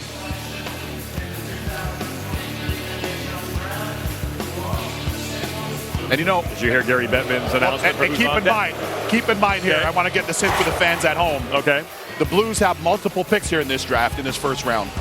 So let's keep an eye on what the Blues end up doing. Get some action? There could be some action with the Blues. They're sitting well, and they don't want to just rebuild. This is a retool for Doug Armstrong. He's aggressive. They won the Cup only a few years ago. And they know that if they can make some key moves this offseason, they can be right back to contending. Yeah, they're trying to move out D and bring in new D. That's right. The forward group looks solid. Maybe they'll bring back Ryan O'Reilly at free agency. Always love to hear from Steve Yzerman, Emily Kaplan. Steve, where does Nate Danielson fit into your team, both in the short term and long term? Well, obviously he's a centerman. Truthfully, we feel we need help. We're looking to add at every position, but we like the fact that he's a big, strong two-way centerman. We see him playing in all situations. So I think it's just a valuable type of player to have on your team and your organization. I asked you last year, I'm going to ask you again. Where are the Detroit Red Wings in your rebuild? Well, I think I tried to give you a better answer than last year. Obviously, with the picks that we have, with the moves we made at the deadline, we're still in a rebuilding phase. We're still in collecting assets through the draft. We're still there. We're not at a point where we feel like, hey, we can really start to go for it, so to speak. So we're progressing. I hope to be there sooner than later. But where we are, again, is trying to use these draft picks, use them wisely, and build a stable of good young players. Thanks, Steve. Okay, thank you. I know the Wings are really hoping Ryan Leonard would be there for that selection. That was the guy they really had their eyes on. But again, like Steve Yzerman says, you're at the mercy of what the draft board looks like, right? That's right. You need some luck sometimes, like the Flyers. This could accelerate everything if this dude gets over here, right? Right, exactly. And then you're bad again this, you get another pick next year now. You're getting these assets. Cutter Gauthier is going to be back next year. So Nate Danielson, Detroit Red Wing. Emily Kaplan. Nate, what does it mean to you to be a Detroit Red Wing? It's really special. I mean, it's been a dream of mine ever since I was a little kid to get drafted. So to be a part of the Red Wings, I'm super excited. Fans in Detroit want to know a little bit more about you. What do you take most pride in as a player? I think my skating is one of my best parts of my game. Also, I just think I have a very well-rounded game and defensively very responsible and offensively very creative and skilled there. What players did you model yourself after? I like Dylan Cousins a lot. He's someone that I've watched, Western guy, so watched him a lot. And then someone else like Nick Suzuki, I've watched him a lot as well. And what are your expectations for yourself next year? I'm not really too sure right now. I mean, a ton of emotions going through my head right now, so I'm just super excited to be part of the Red Wings. Awesome. Congratulations. Thank you. All right, from Detroit to St. Louis, the Blues have 3 first-round picks on the board for the second time in franchise history. Had that in 2007. Took Lars Eller, Ian Cole, David Perron. All have had solid NHL careers. Yeah, absolutely. But man, they really are trying to change the face of their team in a big way. We'll see what they do here. How this is it need-based? Is just take the best player available and we'll let him develop at a slow rate. I think the Blues need a defenseman. Okay. If you look at their back end. Who do you see as the guy that they might take? There's age. I mean, look, it could be Axel Sandin, Palika. Yeah. Could be Wielander. And their last top 10 pick was Pietrangelo. Boom. There you go. There's Doug Armstrong without the tie, the GM. There's a lot of, the ages of their back end, 30s. I mean, a lot of them are in their 30s, so I think in defense they got to grab right here in the first pick. I'm with you. Makes sense. When you have 3 picks like they have, there's Doug Armstrong, the GM, Craig Berube, the head coach. Chief, see what the Blues do, and if they do indeed take that young defenseman with their first of 3 picks. St. Louis Blues are pleased to select Dalibor Dvorsky, AIK, Sweden. Maybe they were a bit surprised he was there at this 10th selection, and they probably view him, Megan, as the best player available, perhaps. Dvorsky's like Bo Horvat, too. So an incredible player, puck possession, play driver with high stick on puck possession time. He can transport the puck out of the D zone and into the offensive zone, creating offense, and can create on his own shot by carrying the puck and creating space for himself. Was Team Slovakia leading scorer in the 2023 Under-18 World Championships, and he led all forwards in possession time per game. So he likes the puck on his stick at just over 2 minutes. Well, a lot of Blues like the puck on their stick. Robert Thomas, Jordan Kyrou. At some point, we got to dish it and shoot it, boys. But this is a good guy to get. Again, a strong draft for centers. We mentioned that. Yes. And another one goes here. The 4th time 6 centers went in the top 10. Happened in 2006, 2011, and 2017. Well, I can tell you that Craig Berube wants guys that compete. Correct. And yeah, he does. The calling card in this guy is that he competes. He plays a 200-foot game. And if you don't do that in Craig Berube's system, you're going to have a problem. And I think this is a guy that perhaps I don't know if a lot of prognosticators had him sliding to 10, but the fact that he was available, again, center ice, when we talk about what's the most important positions on your team. Yep. I mean, yeah, goaltenders are probably the most important. We would say that, Weeksy and I, but centers, defense. That's how Vegas was built. This guy, he competes. You know, maybe skating is a concern, but I always think that's something that you can work on. The guy that wants to compete, has skill, has vision, has hands, that's a little bit more difficult, and he's got that. Yeah, and I think of the St. Louis Blues team that won the Stanley Cup. And you think of what the factor Ryan O'Reilly meant down the middle, right? You start going down the middle of the players that they had in that lineup, how those players were able to affect it from a center ice position. And yes, Craig Berube, Chief, there he is there. Outstanding coach, has intensity. He's old school, but new school. Yep. And he wants guys that all he has to do is look at them to go over the boards. Dalibor Dvorsky is one of those players. Watching him at the U18, I was very impressed by him every time he got on the ice. And he's also used in all situations, including power play and penalty kill. So he can tap him to go over the boards at any time, and he's that 200-foot game, high number of defensive zone puck touches, shot recoveries, and shot blocks. So a great, well-rounded player. And another high pick for Slovakia. Yeah. You know, big year for them last year with Yuri Slafkovsky going at 1 to Montreal. This is a really good sign for their program because it's an outstanding hockey country that oftentimes is overshadowed just based on its size. But they've had some outstanding players over their history. They have, and Megan, you mentioned it, right? Yeah. In the 22 U18s, in 5 games, he had 12 points, led the team. That had Slafkovsky, that had Majar, and it had Nemeth. And he was the guy that led the team in scoring. So another in the list of players that are coming out of Slovakia. They're doing a great job. They gave Canada a scare in the World Juniors. They were almost there. They almost did it. Probably would have been good for the United States. Slovakia they were sweating in Canada. They were sweating. No doubt. They were definitely sweating. Absolutely. Yeah. Slovakia is on a heater. They're on a heater right now, Bush.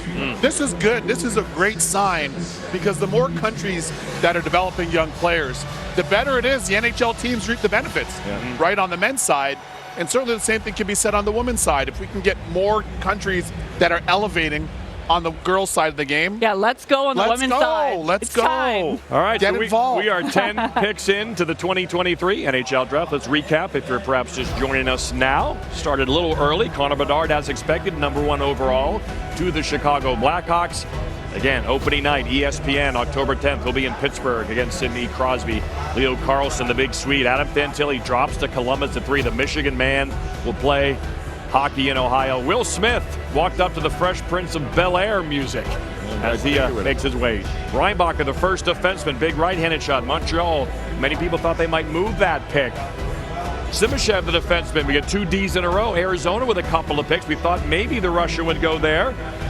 But no, Matvei Michkov goes to Daniel Briere, Keith Jones, and the Philadelphia Flyers, the first draft pick in the new administration. Ryan Leonard, the American, off to Boston College, goes to the Washington Capitals at 8 overall. Nate Danielson, number 9 overall, to the Detroit Red Wings, the center iceman that Brian Boucher said that they needed to fill their organizational depth. And then Dalibor Dvorsky, the Slovak, 200 pounds already at age 18. St. Louis Blue. So 6 of the top 10 are centers, 6 countries. As Weeksy mentioned, the more players we develop, the more teams we can add, the more expansion fees we can collect, the more the game can grow. No trades yet. We thought there'd be some action, but so far the top 10 picks stayed where they were in this talent-rich draft. And take the player, take the good young player. Perhaps the trades will pick up later, but the Vancouver Canucks do not have a second-round pick. Rick Tocchet, hired last January. They've missed the playoffs in each of the last 3 seasons. A very important pick for them at 11. As Gary Bettman welcomes Jim Rutherford, Cami Granado, and the rest of the Vancouver Canucks. I think a defense here. Another defenseman? Out of their prospects, only one is a D-man in their top prospects. All right, so the Vancouver Canucks with their first round Sandy pick. Pelika. Think so? All right. I like that. I like that, Here is their pick. Who's going to step up? Come on, don't be shy. Get involved. Vancouver Canucks are proud to select from Rögle, Swedish Junior League, Tom Willander. Okay. They do take the defenseman. They take a D-man, though. Good for them.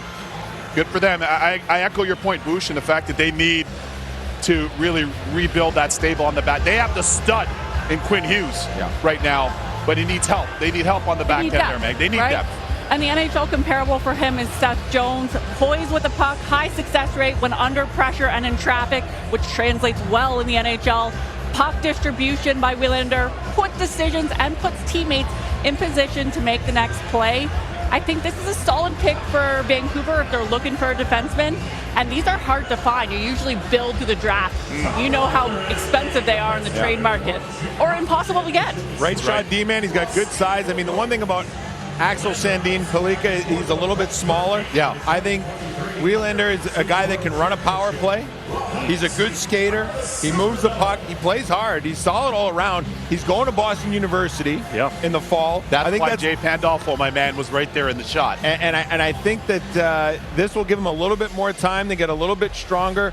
But they needed deep prospects. Like I was saying before they made the pick, out of their top 9 prospects that they have, only one is a D-man, and that's Jack Rathbone. So they needed to get a D-man, and I think this is a good one. Yeah, if you're a college hockey fan, you're excited. All this high-end, high first-round talent going to play college hockey this fall. Another Freshman one coming in. Tom Willander playing for Jay Pandolfo. Both BU and BC will be loaded this year. They'll be top 10 preseason teams. The Beanpot will be fired. I was going to say. Frozen Fours in St. Paul this year. We'll see the fine folks of Minnesota up there in St. Paul next April for the Frozen Four. And Vancouver gets their Swedish defenseman. They've done pretty well with Swedes over the years. It's my boy Ryan Johnson, RJ, with a little stubblement. Up next, the Arizona Coyotes will pick again. Remember, they picked 6th. Now they'll pick again 12th for their second of 2 first-round picks. It's all been about Connor Bedard. A big contingent of Blackhawk fans made the drive down to Chicago to cheer him on. Thank you. I love you. Thank you for everything. I love you. Love you. So proud of you. Thank you.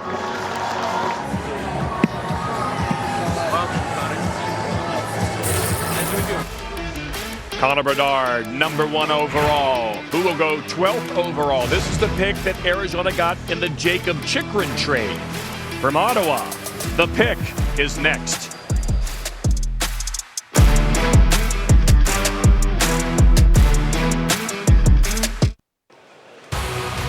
Here's the next UFC event from the Apex in Las Vegas.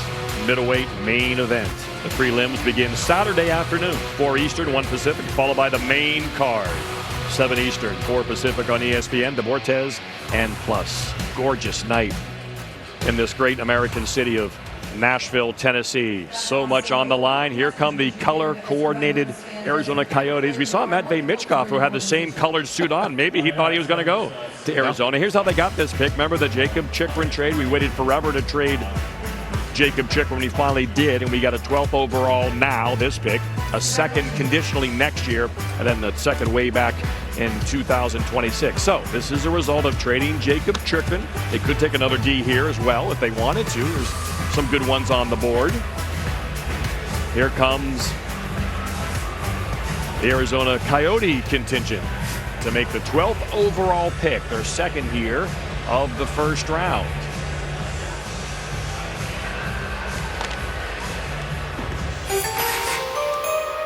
The Arizona Coyotes are proud to select from Yaroslavl, Daniel Boot. All right, so it's Boot. No ifs, ands, or boots about it, Weeksy. No ifs, ands, or boots about it. And another Russian is taken. Absolutely. And for the Arizona Coyotes at this point, in going for somebody like Boot, it's a little bit earlier than some people anticipated he would have been selected. But nonetheless, there's a lot of skill. There's really good size. And they have the benefit, as Bush had touched upon earlier, of not having that urgency in their window to be able to allow somebody like Boot to develop. So to pick this early, you hope they see a very high ceiling for him. Exactly. His NHL comparable is an Alex Tuch. Shoot first tendency, always looking to shoot when the offensive zone. Elite Russian in that sense, is in and around the puck in the O zone and gets to the net. As a passer, has a high completion rate, but tends to keep things simple, which might not translate as much in the NHL. Arizona takes 2 Russians with these first 2 picks at 6 and 12. Yeah. high-level skill is in a long tie. People, in a long tie. Well, better than short, like mine. Yeah, I agree. I think a long tie is better than a short tie. But high-level skill for a big guy. Yes. Right, rangy.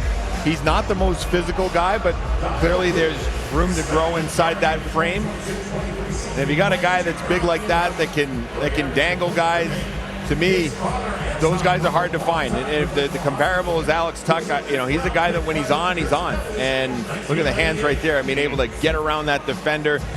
You get a guy like that in a dangerous area, and they're gonna do some damage. Yeah, 6'5". And I think when you look at the progression of somebody like Alex Tuck in Buffalo and also Tage Thompson in Buffalo, maybe that kind of enticed the Arizona Coyotes, right? Long development line, correct. right? Long 25. 100%. Yeah. Longer development arc, and say, hey, listen, once they grow into their body, they become not just familiar, but comfortable in their own size, and learn how to kind of assert themselves with that size. Meg, they're seeing the fruits of that in Buffalo right now, to their credit. How many people gave up on Tage Thompson? Oh yeah, right. Absolutely. Yes. There was injuries. Shock. True. Right? True, Boosh. A lot of people forgot about him in that Ryan O'Reilly trade, and it just took a little bit of time. You just got to hang in there with some players. And I know he's not a centerman, but this is a big guy that's got the skill just like that. And if I'm the Arizona Coyotes, I'm going to Tage Thompson's dad and trying to get Daniel Boot into the big man development. Camp. Exactly. 100%. Get him in the big man camp. Develop him in the big man camp. Because that's exactly what happened with Tage Thompson. And you could see a lot of that in Alex Tuck's game as well. But you need that commitment to work on improving that. More complex plays. No question. Getting your body in that training element to be able to compete at an NHL level. For sure. And that's a high bar. Yeah, it is. Boom. It definitely is. Boot's dad, Anton, was a 5th-round pick of the Devils in 1998. At 6'5", with skill. I'm sorry. What I see right there is nasty. I'm telling you. Size and reach. Like, to me, and he's playing the left wing on his offside. Obviously, he's got the skill to do it. I think players like this, they're hard to find, and if they hit, they're grand slams. I couldn't agree more. I could not agree more. Second time since 2005, 3 Russians in the top 15. As the Coyotes take 2 Russians of those 3. Denisenko, Svechnikov, and Kravtsov with a 3 taken in 2018 in the top 15. So 3 Russians taken in the first 12 picks, and the Buffalo Sabres are on the clock next. Tease the Sabres in the really Green City. Interesting part of their, obviously, maturation as a team looking to make the playoffs. They missed it for the 12th straight season. They're getting closer under Kevin Adams and Don Granato. They have a lot to choose from right here. I love Oliver Moore, who's still out there week 6. Guys, I do too. Absolutely fly. Here are their last 5 first-round selections. Power came in right away, as we mentioned. The other 4, we're still waiting to make an impact. They haven't played yet. But the Buffalo, a lot of depth in this organization. A lot of depth, and I'm always partial to Buffalo, being a Toronto-born kid. They have such amazing fans there. You'd love to see them take the next step in the progression. They just missed the playoffs this year. And I think I look at somebody like, is it a Richie? Is it Musty? I look at is it Colby Barlow and Owen Sound? I look at somebody that's a little bit more of a power forward, maybe, to add to their group. What do you got, Bush? I agree with you. I think, when you said Musty, he's a Buffalo kid. Yes. That would be a great pick. He is a Sabres fan, too. A big body with some skill. I do think they need defensemen. I mean, when you look at their D, Dahlin, Power, Samuelson, and then after that, I think they could use some D. They got Matt Savoy that they drafted last year, Isaac Rosine, Yuri Kulich. So I mean, they could go defense here, but boy, the musty one sounds awfully intriguing, seeing that he's a local kid. 91 points last year for Buffalo, their highest point total in 12 years. Emily, what's the latest on the floor? I'm right here by the Blackhawks table. I just saw Kyle Davidson on the phone. I know they're one of the teams that wanted to move up in the first round. They have a boatload of picks, 11. It's been really difficult for them to do it. It's been difficult for anyone to move up in the first round. The only 2 teams I've heard about shopping their first round picks are the Toronto Maple Leafs and St. Louis Blues. Both of them have late first round picks, but they're looking for roster players. So we'll see if something materializes here, but so far, no trades to report. Okay, so the Buffalo Sabres, with theirs Kevin Adams, the Miami University product in Oxford, Ohio, Stanley Cup champion. Done a terrific job there. Absolutely. Yep, done a great job. Shout out to our boy Rico Blasi, who was there in Miami with him, Miami of Ohio. Absolutely. Rico up at St. Thomas now, building that new D1 program up in St. Paul. So who will the Buffalo Sabres take at 13th overall as they continue their march to try to end that missing the playoff drought? The Buffalo Sabres are proud to select from Winnipeg in the Western Hockey League, Zach Benson. A lot of people like this guy, just smart, right? Yeah. High hockey IQ. Again, not a big dude, 5'9", 170. What does he project to, Megan Chaika? Well, shout out to Dom Gallimini and Sam Ventura, their analytics group. Clearly have the data on this young gentleman. Travis Konechny is the nearest NHL comparable. High tenacity player with offensive instincts who is always around the puck and goes to high traffic areas and plays bigger than his size. Yeah. You know, he's a high-end motor, and my favorite trait of this player is that he was the engine for Winnipeg all season that also has high-end talent. Correct. Really pushed them forward. Really pushed them forward. 98 points this year. It was a big year for him. And this is one of those players that, yes, plays bigger than his size, very competitive, offensive, gifted offensive player. And everybody I talked to in the WHL kept telling me, Weeksy, I hope this guy does not fall, because he's such a skilled player, he's such a consistent player, and he's a player that you love to have on your team for all the right reasons. Slick player, makes plays down low. Megan, you said it, not afraid to go to high traffic areas. At 5'9", you know, guys can shy, you know, from wanting to play in those areas. He does not. He likes to draw players to him, a slick passer. Some of those passes that he made down low on the goal line remind me of Patrick Kane. Now, I'm not saying he's Patrick No, Kane, I know exactly what you mean. I'm saying when you watch some of the video, you're like, wow, you know, the poise to hang on to it, draw a couple people in, and then boom, you slide it to your teammate. This, by all accounts, look, they're not big.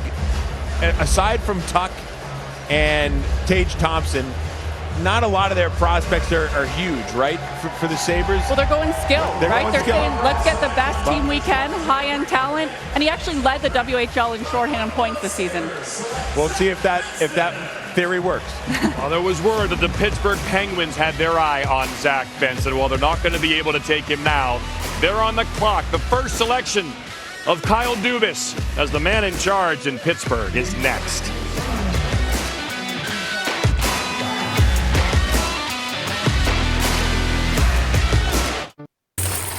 The start of another season of the National Hockey League on ESPN. Spectacular goal! Did you see that? Connor Bedard has arrived. Score! His hustle does it again! The fans on their feet. The Golden Knights are Stanley Cup champions.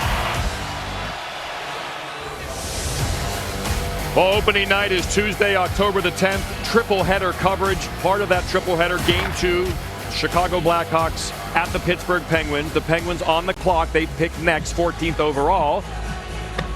And a member of the Blackhawks joins us now who will be in that game. Connor Bedard, congratulations. If the Penguins pick, we'll take a quick timeout and then continue our discussion with you as they make their way to the stage now. Good. So just the first quick question. How do you feel right now? Are you tired? Are you want to go home, or are you still pumped? No, I'm just excited and just excited, honored to be here. And you know, this organization, you know, means so much to the city of Chicago and you know, the NHL. So you know, I couldn't be more thrilled with. Well, hang on for a second. Here comes the Penguins pick. Sounds good. First, like to recognize the great career of Nashville Predators general manager David Poile. Not only a great general manager who's done great for hockey, but a great mentor to young general managers getting into the game. Thank you, David. With the 14th selection in the 2023 NHL entry draft, the Pittsburgh Penguins are proud to select from the Moose Jaw Warriors, Braden Yeager. All right, so it's Braden Yeager. What do you know about Braden? Yeah, I know him pretty well, so it's super exciting to see him. What's the strength of his game? What kind of player? Play analyst for us. How would you describe his game? Oh, there's so much. I mean, he's so good, 200 foot, so fast, so powerful. He can score goals from anywhere and create a lot of offense. So you know, I'm really happy for him to see him go. And Pittsburgh's getting a great player. A little right-handed shot right there. Yeah, I had a bit of a lazy back check there too. Connor, we got to play 200 feet now. Yeah. Awesome. That's why you damn goalies, man. But let's talk about you again. You're going to play your first NHL game, if everything goes well, in Pittsburgh against Sidney Crosby and the Pittsburgh Penguins. That's really cool. National television in Canada and here in the U.S. When you look at all Crosby's attributes, what's your favorite one? What's the most important one you think he has? Man, there's so many. I think I got to go with his hockey IQ. The way he thinks the game, the way he can, create plays, obviously, but also in his own end, and on face-offs and everything, he can manipulate the game in so many ways. And obviously he's my idol growing up, and it's so fun. It's so fun watching him every year. He hasn't slowed down at all, so he's incredible. Did you take a mini stick in the nose or something, or run into a door? What happened there? Yeah, Saturday night I was on the ice, took a high stick. No more game. Yeah, bad timing. All right. Connor, who was the culprit? That's what I want to know. Who was it? Jeez. I have a question for you, because I've said this a couple times here at the desk. I feel like we've known about you for 6-7 years, and the amount of pressure that is on a young man to come through, with all the hype. What do you attribute your ability to do that to? Who helped you get through all that to get you to this moment?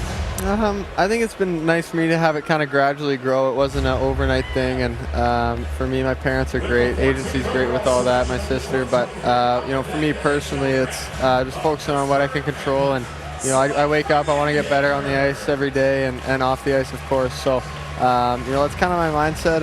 But kind of that outside noise, nothing I really focus on too much. I've got a question, because I love the fact that you're a hockey nerd. You just alluded to it. We spoke about it earlier. You're a fellow hockey nerd. You eat, sleep, breathe the game. At what age that you can remember, were you telling your parents, okay, I want to bring the rollerblades on vacation, but at what age did that kind of come to fruition for you? You can recall. Ever since I can remember, really. I remember the first time I skated, I didn't like it, but the second time I loved it, and ever since I'd spend like 6 hours on the ice if I could, like whatever it was. I just always wanted to be on the ice, and it hasn't really changed. Awesome. And I'm not just a hockey nerd, I'm also into sports science and training. So take me through what your training looks like this offseason to prepare for the NHL. Yeah, I mean, that's so important, the off-ice standpoint, nutrition, and of course being in the gym. And I've been working out since early April, I guess, since we got knocked out. And for me, that's so huge. We obviously try to get faster and stronger, more powerful, everything in the gym because the NHL's a pretty good league. So those are big. Above average. What's the flex? What's the flex that you're going with now on the stick? What's your flex that you're using right now? It's like 71, 72. Wow. Kind of in there. So I like it pretty whippy. And, yeah, but personal. You can. At what age did you go to that flex? Did you tweak it along the way? It's always been pretty the same. And, I don't know.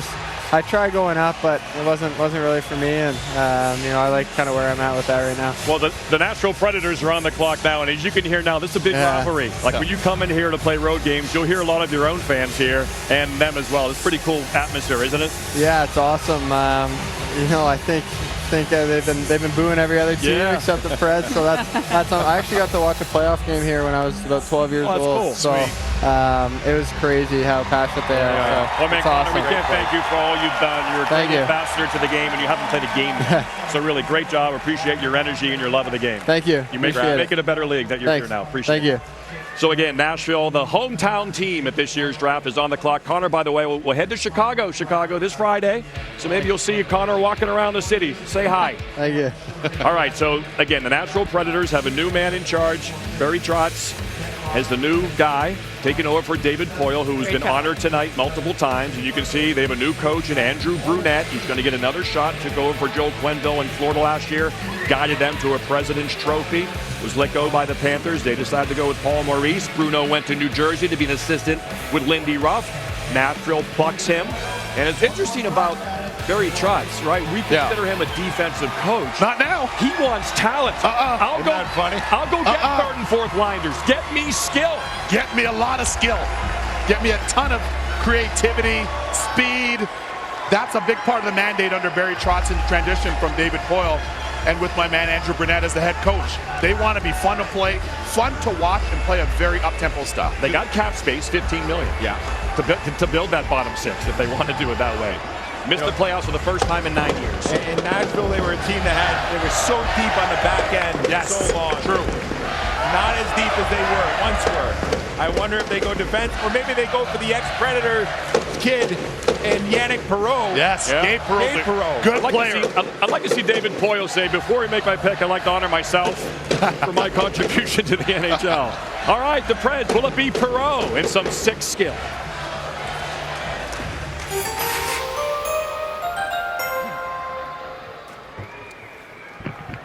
Here we go, Smashville.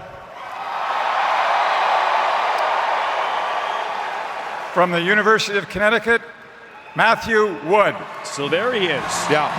Matthew Wood, I talked to his college coach, Mike Cavanaugh, on Monday. He'll return to college hockey and play for Cavanaugh in the fall. He says he'll play center for him at UConn. He's a British Columbia product. He was 17 when the college season last year started, led the UConn Huskies in scoring. Still just 18 years old, but he's 6'4".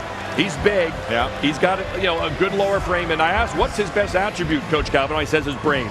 He thinks the game, and he's a smart player. Well, because his skating is not a strength of his, I think you have to think the game in order to have success. But make no mistake, this guy's got high-end skill. And the numbers that he's put up, like you mentioned at UConn, impressive, almost a point per game.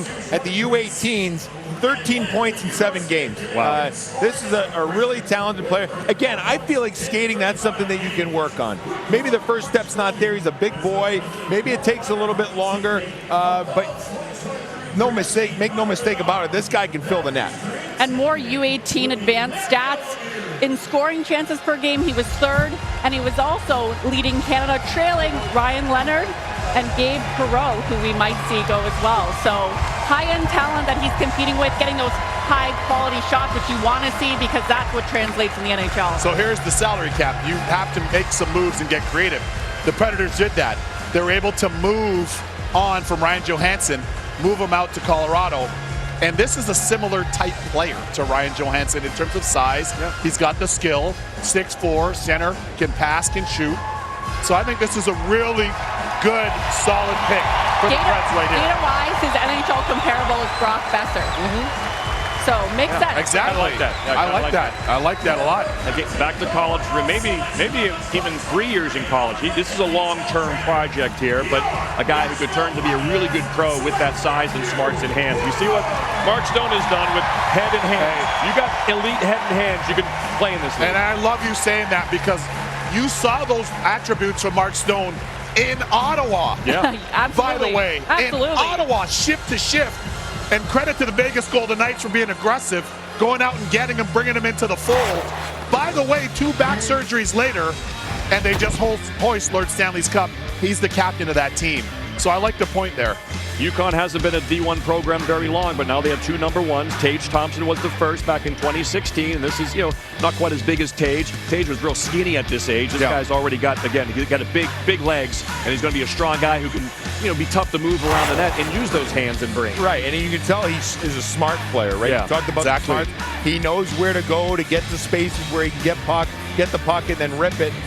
When you have those instincts, those are the guys that get the points. The 4th Husky taken in the NHL Draft. Emily Kaplan is with Mr. Wood. Matthew, you were the youngest player in college hockey last season. What was that like for you? Yeah, I mean, I was able to, go to University of Connecticut, and they welcomed me really well, and it's a great culture there, and I love playing there. I love playing for the coaches there, and I love the guys there, and I'm really happy that I'm able to play there. I hear that you wear number 71 because you love Evgeny Malkin. What do you like specifically about him? I mean, I've always, looked up to him. He's a big, forward that can score, and he makes unbelievable plays, and he's a really, really special player, so I've always looked up to him. We're talking so much about Connor Bedard tonight. You're the only person that I know that's lived with him. Tell me something I don't know about that kid. I mean, you probably already know this, but he's just an unbelievable person, down to earth, and I mean, he works super hard, and he's going to be really special. Awesome. Congratulations. Thank you. Guys. All right. I'll tell you this, too. Matthew Wood is another product of the BCJ. Yep. The BC Junior League out west in British Columbia.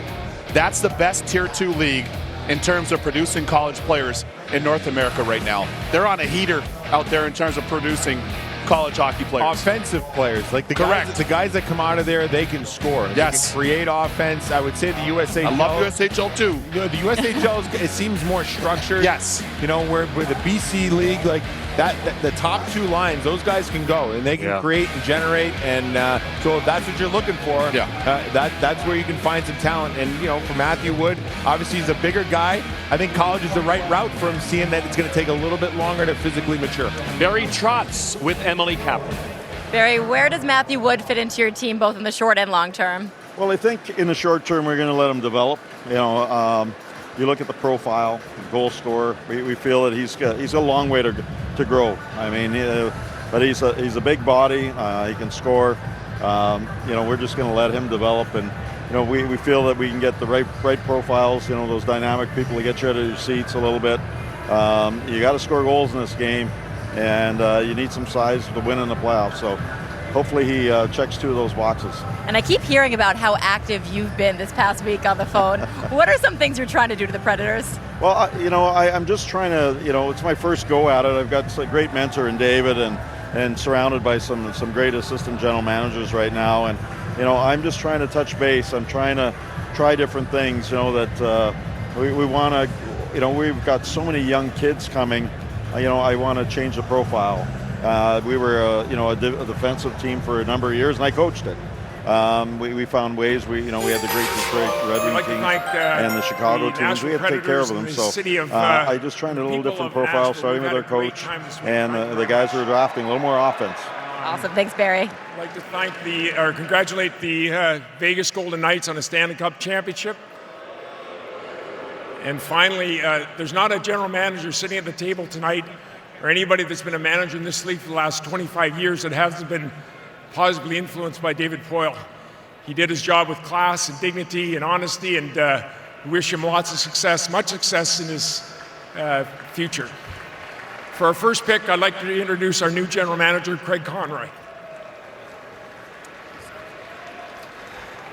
I want to thank all our season ticket holders back at the draft party at the Telus Club in the Scotiabank Saddledome. Hope they're having a good time. With our first pick, we're going to take from the Vancouver Giants, Samuel Hanzig. So Craig Conroy begins the popular Calgary Flames. So much energy for Craig Conroy. And another Slovakian goes, Weeksy. I was going to say, this continues that trend. And for Samuel Hanzig, he has potential. There's a high ceiling. Certainly for the Calgary Flames, they would have a chance of seeing Hanzig play against the Calgary Hitmen right there in their own building. So they got a real good sample size in terms of getting their eyes on him. But I look at him as being more of an all-upside pick at this point. It has that size, too, as NHL comparable as a Timo Meier, who we were talking about a lot today. He grows to the front of the net in the offensive zone and around high traffic areas consistently. High number of shot attempts off rebounds. Jury is still out for some people on where he'll land, but essentials are there. Good big skater, good hands, strong. Solid pick for Calgary.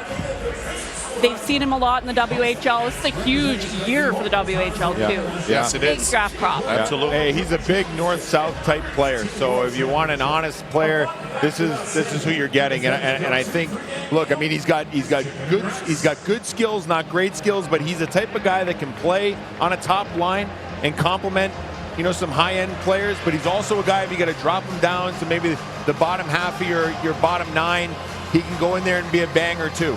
So I think he will determine what he becomes at the next level. Will he be that guy that's more of a third-line guy that is big and physical and keeps it simple? Or is he a guy that is your north-south guy that plays on the walls, that can play with good players and produce? His second half of his season was really good after the World Juniors. He got hurt at the World Juniors in Slovakia, and his second half was really strong, which is a positive sign. All right, a new era in Calgary begins. New GM, new head coach. Up next, the Detroit Red Wings with their second first-round pick. Broadway in Nashville is cooking. The Red Wings on the clock, and they pick next.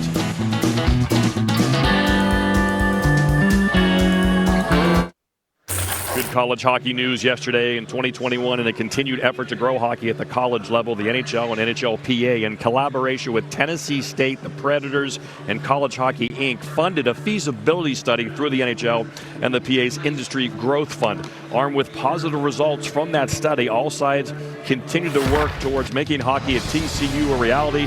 That announcement came yesterday. So the first HBCU to have an ice hockey program at any level. Congratulations, Tennessee State. The Red Wings pick when we come back.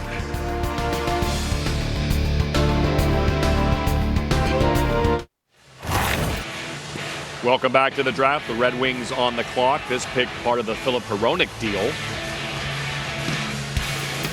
No trades yet. Quiet. I can't understand. Very quiet. Quiet. Cell service is not good here. Maybe that's the reason why. Exactly. Not You're as right. strong. It is not Wi-Fi. strong. It's Tri-Fi. We're trying to find it. 4 NCAA prospects, recruits taken in this draft. Another good night for Russia and Slovakia. And as we mentioned, no trades. The top 16 picks kept their selections. The Red Wings on the clock now. They certainly could move down if they wanted or do something. Jim Nill got the Jim Gregory Award for GM of the Year, so the clock was, the draft clock was kind of paused for a bit. So here are the Red Wings. Steve Yzerman, of course, with another first-round pick as they continue to slowly build assets. They haven't quite got that home run franchise guy like a Connor Bedard when they picked high. That's the Hronek trade. He went to Vancouver along with a 4th. They get the 17th overall pick and also a 2nd-round pick. They have 3 seconds, so they'll pick 5 of the top 43 players in this deep draft. See, the pick originally belonged to the Islanders, traded to the Canucks in the Horvat deal, and now it's the Red Wings selection. Best available, Megan. What do you think if you were in Steve Yzerman's shoes as they make their way to the stage? Well, I have Perreault, but you're looking at Yzerman. He loves to draft out of these European pro teams. I'm thinking he goes with Pelika. Defense, NHL comparable to Chris Letang. Strong pick for him, and he's still available at this point. So I would guess he's leaning that way, but you can't go wrong with Perreault either. Again, they missed the playoffs for the 7th straight season. 80 points last year. It was their highest point total in 7 years, so they're trending up. But there's a lot of teams coming. Ottawa, Buffalo, New Jersey certainly on the rise already. They made the playoffs last year, so these picks are all so important. Here come the Red Wings. Pick number 2 in the first round for them. Here comes Steve Yzerman to the microphone one more time. Before making our selection, I'd like to thank all the Red Wing fans back in Detroit at Little Caesars Arena who are watching the draft live. We really appreciate your support. With the 17th pick, the Red Wings select from Skellefteå, Sweden, of the SHL, Axel Sandin Pelika. Here we go. Almost too easy. Oh, you nailed it. Give us some of this guy's, some more attributes on him. Well, at that U18 tournament in 2023, he was a top defenseman, and he also not only shot attempts, but possession time per game. He was 2nd with 245. That puck possession, Pelika influencing the pace of play with decision-making and puck control. Poise beyond his years. He holds onto the puck and makes those plays. You can see why Detroit would like that style of player. A little bit of a no-brainer in terms of Yzerman always reaching for Europe, but he didn't have to reach for this one. He fell to him. There were some people that feel this is the best defenseman in the draft. Absolutely. Now, maybe he's not. Skill-wise. Yeah, right. And maybe he doesn't have the size of maybe a Reinbacher or Simashev, but from a skill standpoint, this guy's got it. And he can skate himself out of trouble. Great feet. He passes it well. I think this fits the mold of what the Detroit Red Wings are trying to become, which is a skill-based team that has talent not only up front but on the back end as well. And they had quite the success in a Swedish defenseman in Nick Lidstrom in years past. Did they not? This their pedigree. Yeah. Exactly. This fits their pedigree in Detroit. They've had so much success and familiarity with Swedish-born players in their modern history. And in saying all of that, you have Simon Edmondson back there already. You also have Mo Seider already. And now you get a guy that's kind of a comp to a Chris Letang-esque type player and a defenseman that can generate offense. And when the puck's on his tape, he's as skilled as most high-end skilled forwards. That is absolutely dynamite for the Wings fans back in Motown and for the pure Michiganders that are tuned in drinking a Verner's right now during this draft. I like this selection. This is a bit of a slow build for Detroit, but they're going to come out on waves when they're ready. Yes. You know, Yzerman's playing the long game here, and they're going to hit a lot of teams very hard with this high-end talent. And there's my man Chris Draper to the left of him. Had such a successful career with Detroit. He's an outstanding executive. He's in rinks all the time.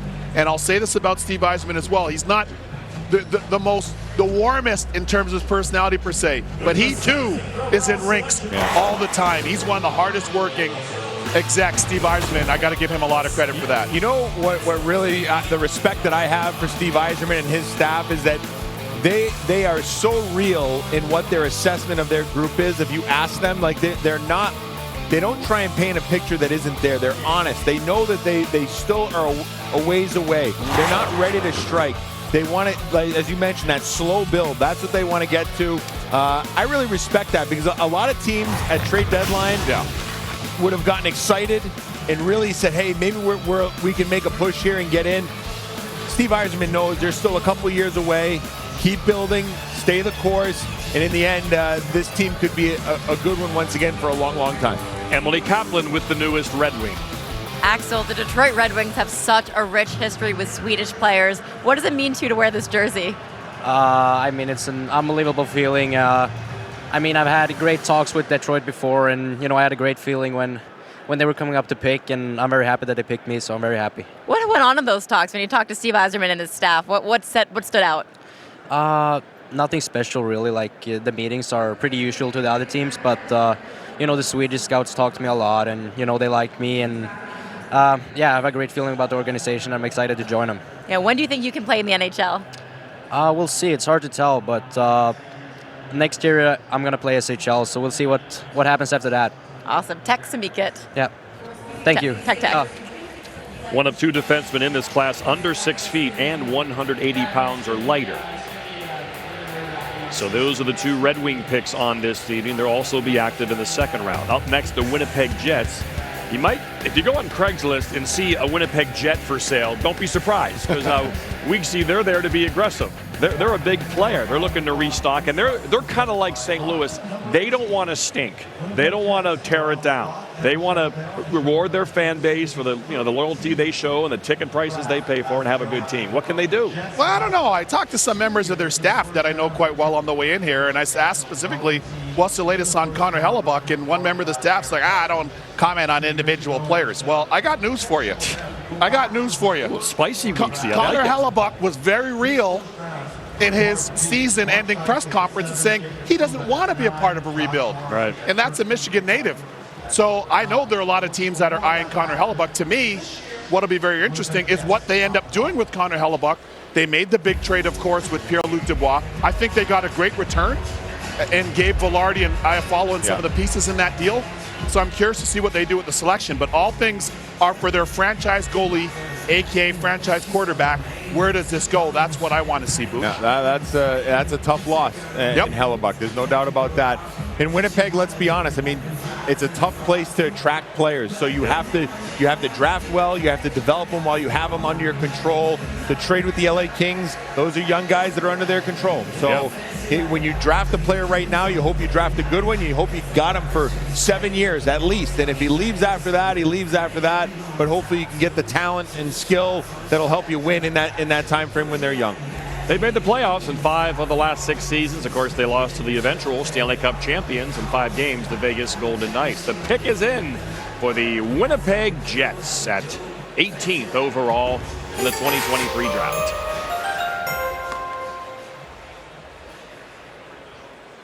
On behalf of the Winnipeg Jets, I'd like to thank the City of Nashville for tremendous events. I'd love to congratulate David Poile for a tremendous career. Thank you very much for all your mentorship. I also would like to say hello to all our fans back at Canada Life Centre at our draft barbecue. Winnipeg Jets are proud to select from Owen Sound of the OHL, Colby Barlow. You like him, Weeksy? You like him, Boosh? I do. Again, if you pay attention to the players that I like, I mean, there's a trend. You're a ruffian. Yeah. I like the guys that play the game hard, and this is another one of those guys that plays the game hard. He reminds me, like when you look at him, he reminds me a little bit of Mason McTavish, like that kind of build.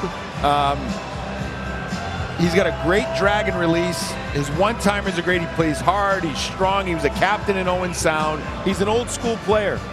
The one thing maybe is that when you look at him, you can see he's got a full beard. Yeah. Perhaps that's what he is, right? And maybe that's why he goes at number 18. But the intangibles are there for a player that I think you can wrap your team around and say, this is a guy that's going to lead us into the fight and be a good player for us. Hey, look, I wouldn't be here right now if I didn't play in Owen Sound in 2 years. My first 2 years as a junior. And one thing about playing in Owen Sound is it's a small, tight building, and you've got to be able to willing to pay the price. You can't put up phantom numbers playing in that building. And this guy is a hard-edge player, a skilled player, a real prototypical power forward. He gets to all of the areas that not everybody loves going to generate his offense, and he's a leader. And you can see by his face, he's a man. That's an NHL guy already, and he's only going to fill out and get even bigger physically. I love this selection by the Winnipeg Jets. And he gets to those close areas, but he also has good hands in those tight areas, so he can finish. And you're right, Brian, effective one-timer. I had that underlined twice. I heard that from everyone. But he also is smart. He actually was the OHL Scholastic Player of the Year award. So you're getting smart, sense, good human being as well off the ice, dedicated to being better, which should translate in the NHL when you're thinking about that long pathway that he'll have. 46 goals. And he had a big year in Owen Sound, man. 46 goals. I mean, he could have gotten to 50. Fifth in the league with those 46. I mean, to me, he's an NHL type of player. His game translates to the NHL game. And again, another one of those players that when you get to the postseason, I think his game becomes even more valuable. The youngest captain in Owen Sound attack history. First player selected from the OHL, the Ontario Hockey League. This year, been a great night for the WHL, but the first from the O and still none from the Q yet, right? We're still waiting for our first pick. Correct. When we come back, Chicago, who began the night with Connor Bedard, select again. Their second pick, number 19 overall. They got 4 in the second round. They got 2 in the third. They are building the cupboards in Chicago. The draft continues with the Blackhawks next.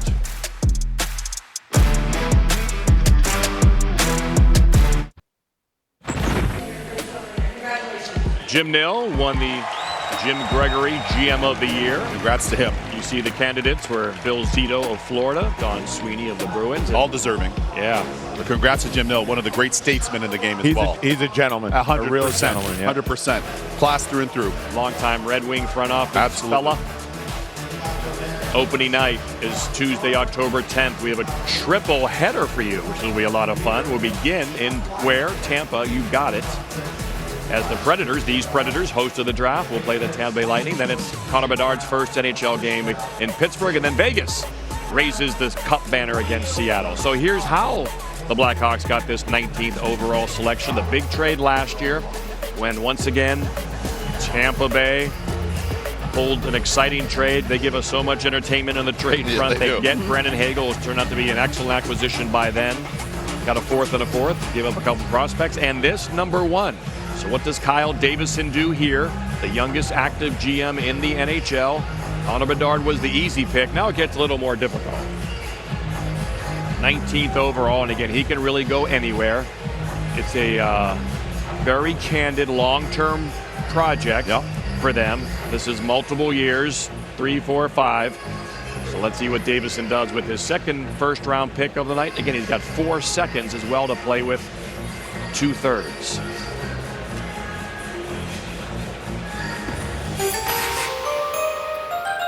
With the 19th pick in the NHL Draft, the Chicago Blackhawks are very proud to select Oliver Moore from the U.S. National Development Program.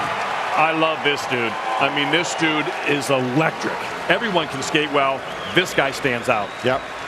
This guy can fly. Oh, my goodness, can he move. Hands down the best skater in the draft. Yep.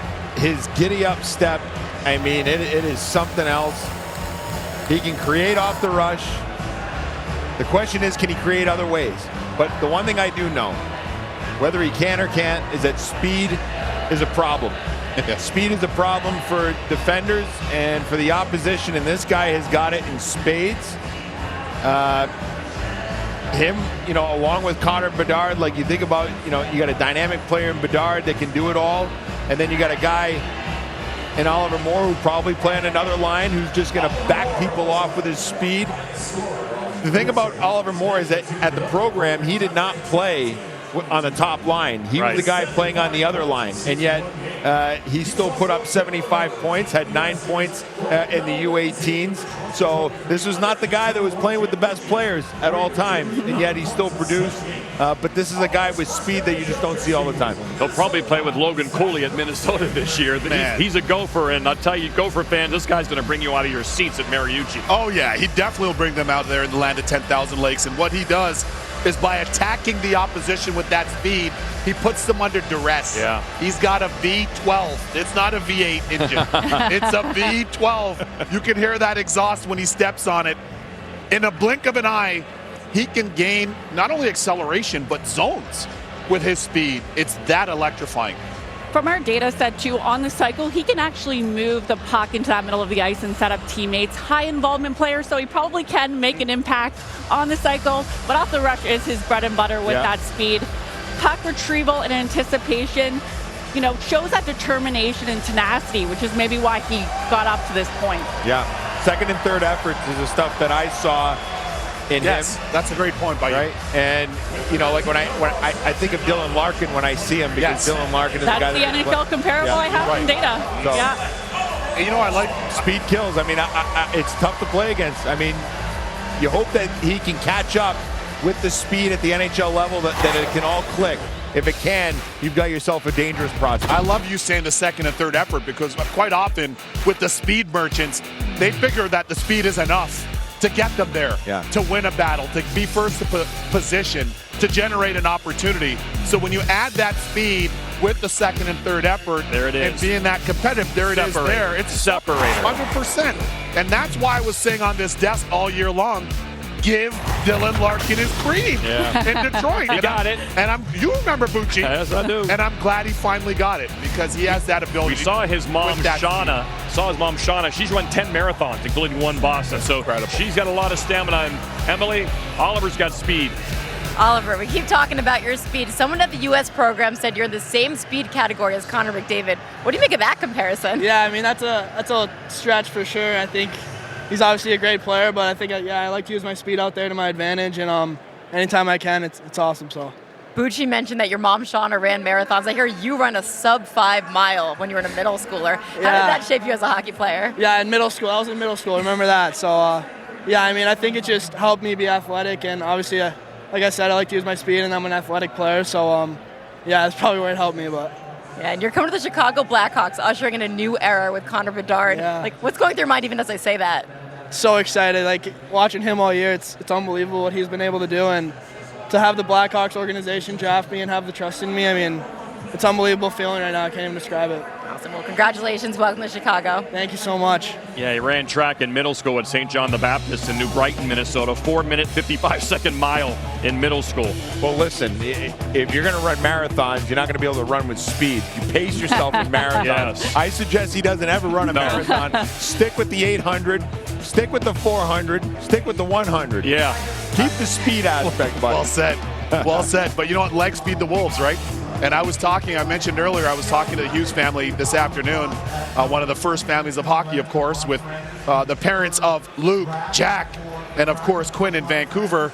And their mom really had a huge hand in their development. Absolutely. Right? As from a skating standpoint, her having played college hockey, both her and the dad. And here's a look at my former teammate, the great Ron Francis. Yeah, they're not messing around in Seattle. Seattle. They're not messing around in Seattle. But they're up next. They are up next, and it was an outstanding season for Seattle. I got to give them a lot of credit. I didn't see that coming. 40-point improvement from their inaugural season. Only the Devils had a larger improvement.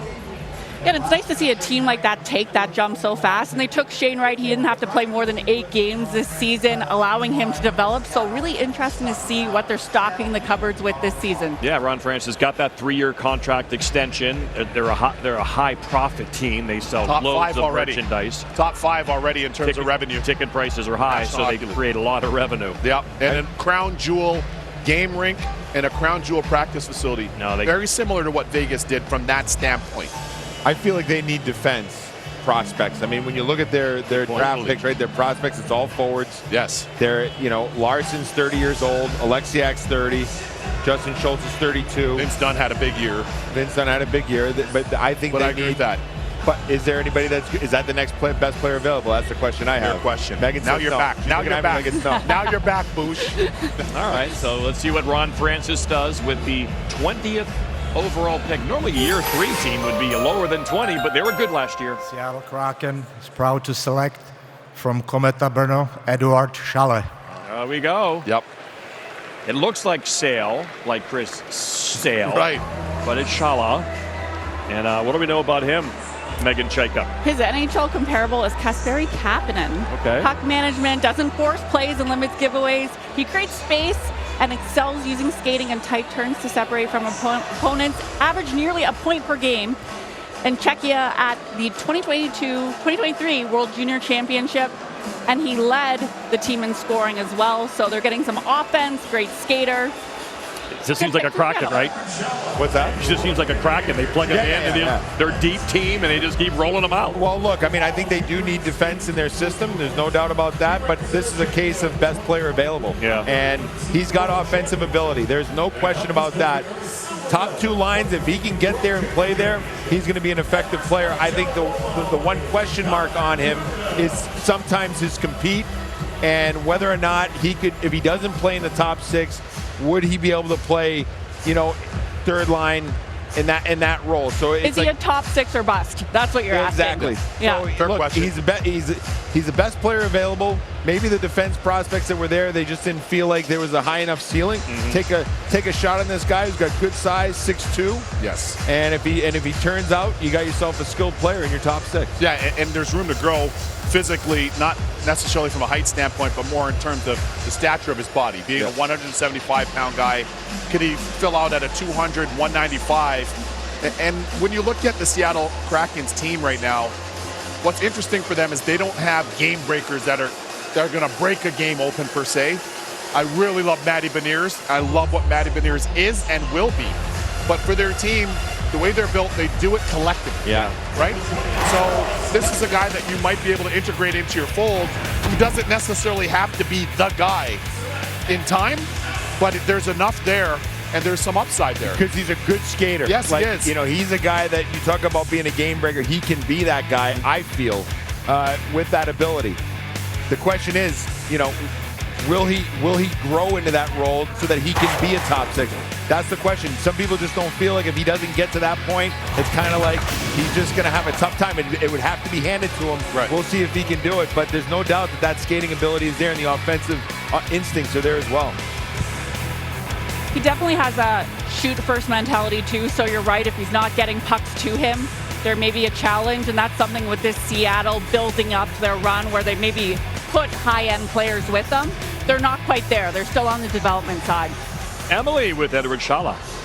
Edward, what were you thinking of when you put on that jersey? Yeah, it was unbelievable. A little bit long waiting and long day, whole day, but I'm very excited to be in Kraken, and I am looking forward. Growing up, how much NHL were you able to watch, and have you watched any Seattle Kraken? Yeah, I don't know. I have some teams, but I like to be here, and we'll see what happens. Growing up, what players did you model your game after? Jonathan Huberdeau, Why? I don't know. I think I have a little bit same style like him, and I watch him all the time. Awesome. Congratulations, Jacqui. Yeah, thank you. 17 years old, he played in the top men's league in Czechia. Exactly. Good at the World Impressive. Juniors as well. 1 goal, 5 assists in 7 games. That's the first game of the year, opening night, Nashville and Tampa. Game 2 of our opening night triple header on October the 10th. Connor Bedard's debut against Sidney Crosby and the Penguins. And then triple header opening night ends with Vegas raising their Stanley Cup banner against a team that would like to get one themselves, the Seattle Kraken. It's all part of our triple header Tuesday, October the 10th on ESPN. We can't wait to be back again. Stanley Cup final next year on ESPN as well. Minnesota Wild on the clock next. 21st overall. They got 2 2s, then wait for the 5th. 103 points this past season for Bill Guerin's organization. Huge regular season. Yeah, back-to-back 100-point season for the second time in franchise history. Lost the opening playoff series in each of their last 6 playoff appearances. Well, that brings me to this. Kaprizov's the best player in their history. Of course, Gaborik right there, who was outstanding and electric for them. But what I want to see now is the next step for this team in the postseason. And I'm curious to see if they end up, I'm curious to see if they draft somebody that they feel, Bush, as you were saying all along this evening, that can help them from April through June. Right. That's what I'd be, because They're that's scratching every year. That's right, because that's Bill Guerin. That was Bill Guerin, the player. Yeah. And Bill's done a nice job of transforming this team. He told me we're too vanilla. So he's done a nice job of transforming this team. But now I think the next step in their progression would be adding a player that can help them in crunch time, Bucci. Get involved. But Gabe Perreault's still out there, really ultra-talented 50-goal scorer, this year, playing with Leonard and playing with Will Smith. So he's kind of dropped a little more than people have thought. I agree. You know, so maybe, but like you said, maybe they're looking for a certain trait or the best player available. Let's find out. One of the most popular guys to hang around, the always fun Bill Guerin.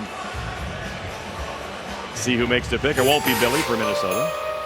Oh, there he is. First of all, I'd like to congratulate David Poile on an amazing career. David, thank you for your friendship. Like Kyle said, being a mentor to so many young general managers out there, we appreciate everything you've done for us in the game. Also, a great thank you to the city of Nashville, especially Tootsies, for keeping this entire group well hydrated and entertained.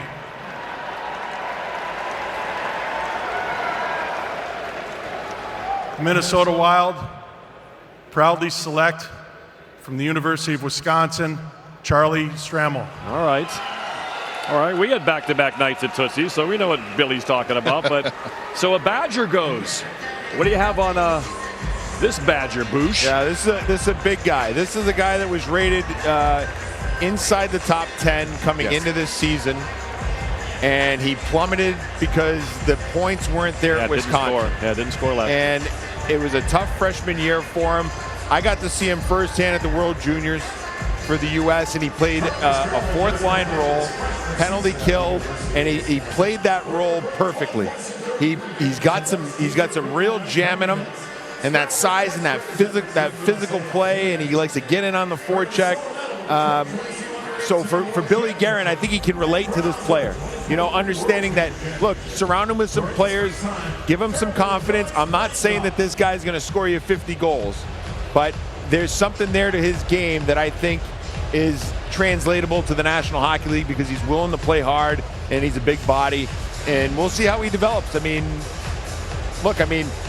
his NHL role model is Matthew Tkachuk. Yeah. If he can play a little bit like that, that to me is what Billy Guerin is looking for. Heaviest guy at the Combine, 222, and born in St. Paul, Minnesota. That's right. Perfect. Exactly. And listen, if he can play 75% of Matthew or Brady Tkachuk, that'd be huge for the Minnesota Wild. Because as we talked about, I love where their team is, but for them to take the next step, everybody, ladies and gentlemen, to me, it's just about having the type of players that can get to those hard areas in front of both nets and make those plays. There's a great shot of his mom there, presumably. Can you imagine what goes through the mom's heart? Oh, man. See your boy up there drafted. Amazing, Oh, my God. amazing stuff. So that's kind of what I see here. Meg, you? Absolutely, that grit and jam you were talking about beforehand. You predicted this pick here. NHL comparable, Anders Lee.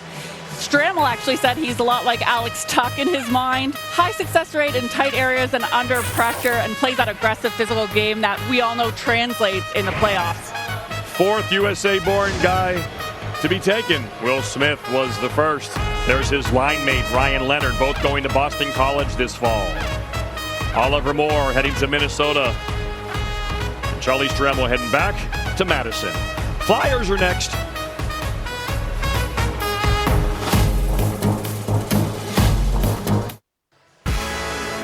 Next WNBA game on ABC Saturday afternoon. A rematch of last year's final. These teams have the best record in the league as well. The Sun, 3 Eastern, noon Pacific. The Aces, the Sun. Coverage tips off with WNBA Countdown. Well, the Flyers got another first-round pick, 22nd overall. You see it's pretty convoluted. Of course, the Provorov trade to go to Columbus. LA retains some of the Provorov salary. Connaughton and Hodgson go there, and the Flyers, you can see they get a second next year. This first now. Also some choices in 24, 25, a lot going on. But the only thing that matters is they're picking again. Yeah, they are picking again. And you think they might take Radek Bonk's son, maybe? I think so Bonk too. or maybe Perreault. All right. Either way, they can't go wrong there. Yeah, I'm in on those. And different types of players too, so you're making that decisions on what you think is critical at this point. With the 22nd selection, the Flyers are proud to select from the London Knights of the OHL, Oliver Bonk. Dad Radek played 969 games. He's drafted on the 29th anniversary of his dad, Radek, taken 3rd overall by Ottawa in 1994. That's why he was born in Ottawa, a London Knight. And I like guys that have, family pedigree in the National Hockey League. I think it's a real bonus for some of these kids. You get that feedback from your father that you know you're getting it real from him. And this is a guy that London took their time with him. They sent him back to Junior B because they wanted him to play more the year prior. And then he came to London this year, and he just got better and better and better as the year went on. He's long. He kills plays. I think there's more offense in there than maybe what you see. But I think defending-wise, he closes on guys very well. The question that I have is, will that offense get there? Megan, maybe you know more about that. And the London Knights are an extremely great program. In some cases, their player development is, comparable to some NHL teams. Correct. So make no mistake, Bonk went there for development. Yep. He was actually second in even strength possession time per game, over a minute on his stick. And he led the London Knights in the playoffs in pass completion rate at just under 82%. So he's making those passes. Scouts are seeing those little aspects of his game that they're working through with him, and they're able to play that long game, or they're sending him back. The Hunters are zeroed in on making incredible NHL players. And it's not sexy, but it's effective. And Dale Hunter is a good friend of Keith Jones, so there's a real comfortability there between those two. They played together in Washington. Right. I'm sure they had a lot of conversations about, this player. Yeah, I was just speaking to his representatives, and they said that there have been a lot of conversations with the London Knights regarding Bonk. This is a great selection, and I love the fact that you mentioned he went back to Tier 2 Junior B in St. Thomas, lit it up before he got back up to the London Knights. Props to him. Well, it's been a great week for the New Jersey Devils and their GM, Tom Fitzgerald. Let's get a Devils update with Emily Kaplan. Tom, what a week. You re-signed Jesper Bratt, you re-signed Timo Meier, you trade for Tyler Toffoli. Should we be viewing the Devils as Stanley Cup contenders right now? Well, you know what? Last year was a glimpse of really what we think we can be. We had a fantastic year led by our coach, Lindy Ruff, our entire staff, the growth and development of all our young players. I think we're there. And you know what? We've got great ownership that has allowed me to show them my vision and actually just exercise on it. Are you done this summer? Always trying to get better. And what's your plan and goal? We traded Mackenzie Blackwood, but you've got Vanacek, you've got Schmidt. Are you comfortable with those two guys? Great question. We're definitely comfortable with those two guys. We just want to figure out internally what's best for us, what's best for Akira Schmidt, what's best for VTech. So, you know what? It's something that we discuss daily. So could you be active on July 1st after all? Always trying to better the team. All right, we'll have to wait and see. Thank you, Right. Tom. They got to make a move in net.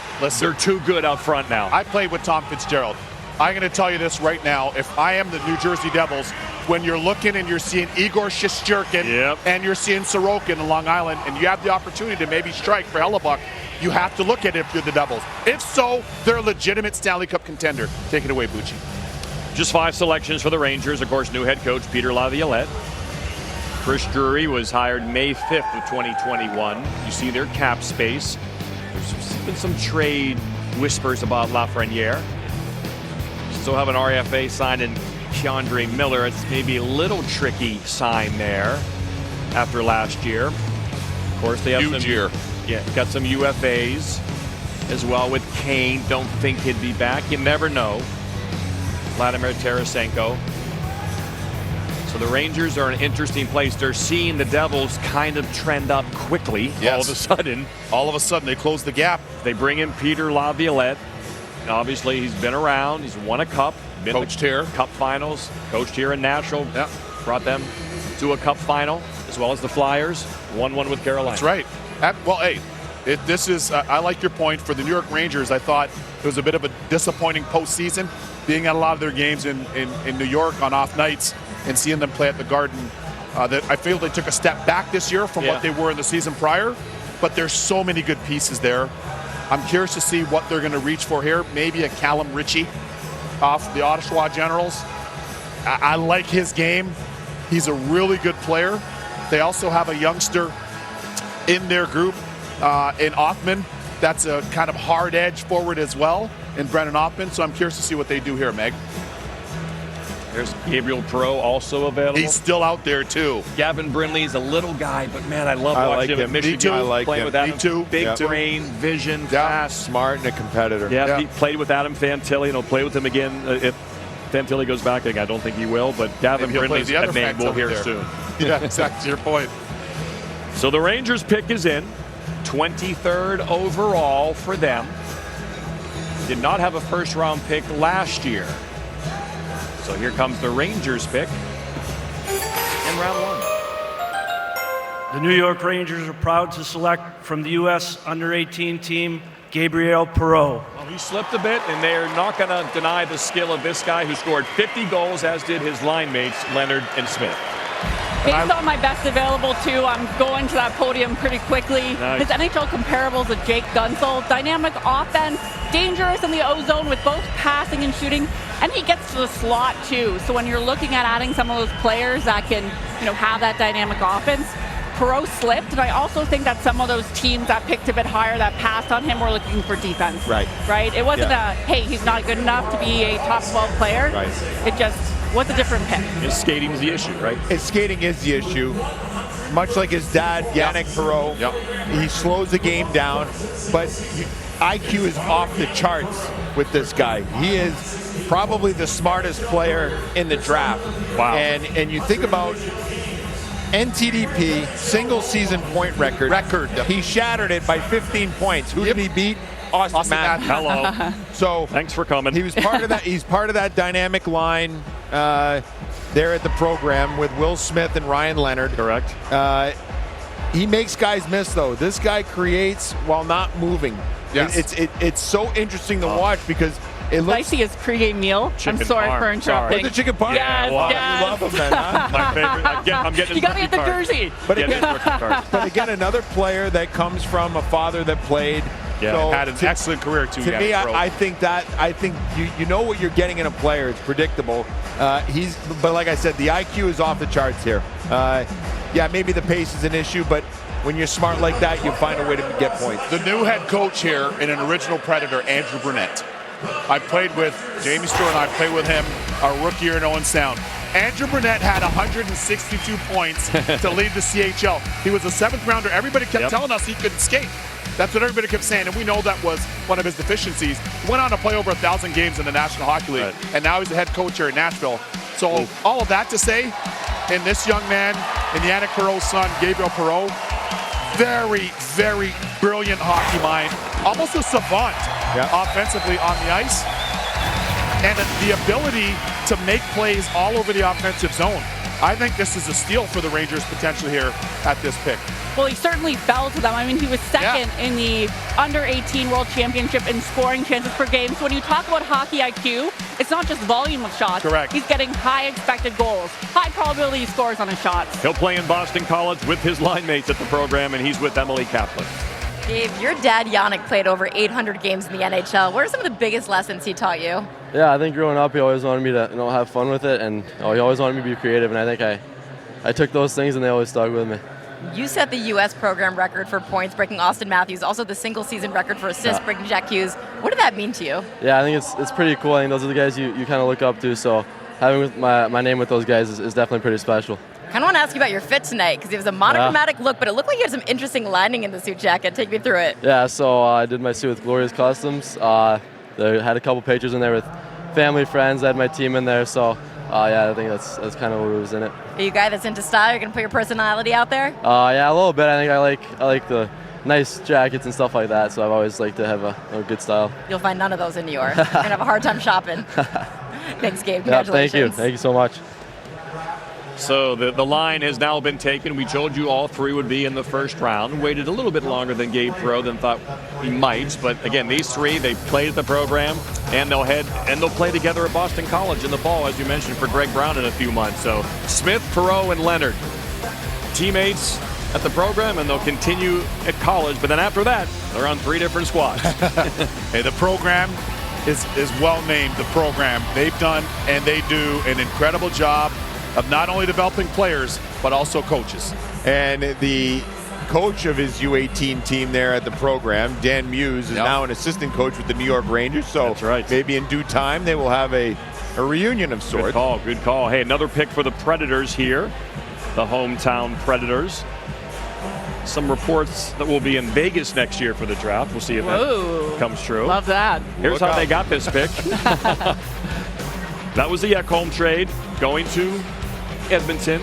The Oilers giving up this first-round pick. No cap room and no draft picks for the Oilers. It's going to be an interesting summer for them as they try to get their players that Stanley Cup. So it's the Preds again. Barry Trotz and David Poile. Kind of a combo effort this year. And the hometown team will get to see their team make another pick. Still no trades here at the 2023 draft. Well, and Barry Trotz's mandate to his scouts was, hey, let's take swings here, right? Yep. Coming into this. Exactly. Matthew Wood, I think was a swing. Yeah. My question is there a D-man that's a swing that's left on the board? Guliev, perhaps? Guliev's very talented. Very, very skilled D-man. I just wonder if there's another forward that has the size, that has that get out of your seat. Yeah, you know? yeah. I wonder if there's another forward out there that can do what Barry Trotz mentioned, the electricity that they're looking for. Crystal's one of those guys that people think they're not sure, right? Right. Yeah, he's definitely a super polarizing pick in terms of risk reward. Right. Smaller guy. Skating Played on a bad, yeah. Played on a bad team. I'll say it again. Give me Callum Ritchie. All right. Let's see what Barry Trotz and the Preds do with their second first-round pick.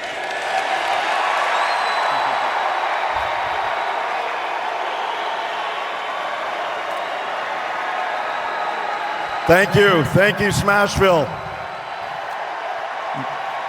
Now, to make our second pick in the first round, our captain, Roman Josi, and legendary goaltender, Pekka Rinne. Out to you guys.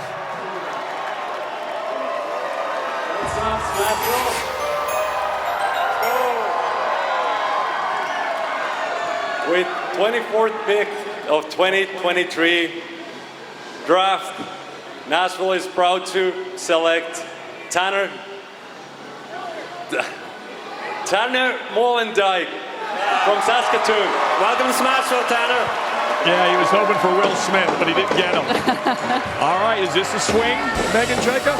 It's a bit of a swing. A lot of people actually have turned on him because he didn't put up crazy numbers, but he has poise and puck possession, high success rates in tight areas and under pressure. Brandon Montour is one of his NHL comparables. So, and if so, people watch Florida. Yes. And There's he a bit was of a player. recency, absolutely. And he also makes plays allowing the team to transition to offense. So creating offense for what could be natural. Constantly looking to go. Yes. His point totals were down because he didn't get a lot of power play time. So that hurt his point production, but he moves the puck and he creates offense, has good feet. So, yeah, maybe this is one of those swings, right? Well, he's smart and capable. Just maybe you don't think the bar is as high as he might need to be to make the NHL and make an impact day over day. But he certainly has skills that can translate to the NHL. And I think when you look at the forward group that's left, I don't know that there's anybody of high-end skill that Barry Trotz is looking for. So maybe you look to the D side, and maybe this guy fits the mold when you're picking at 24. Hey, maybe this is the guy that could potentially have a higher ceiling to be that guy that can get you out of your seat. Yeah, and one thing we know that Nashville has been an outstanding development model. It's been a spawning ground. Never mind. It's been a spawning ground for D. And that for years. Yeah. For years. And now you add somebody that has a different dynamic from the other D that are on the board and the other players that are on the board with that go offensive kind of mentality. So I for those reasons, based on his new mandate, I like it. I think their last team in they drafted was Dante Fabro. Yes. I don't think he panned out the way they probably anticipated. Exactly. Correct. So Get another crack at it. Yeah, exactly. Well said. So the draft host city with 2 number 1s. Making dreams come true. There's Megan's best available. St. Louis is on the clock. They'll make their second first-round pick of the evening. Partying inside and partying just outside there on Broadway. A great scene at the 2023 NHL Draft.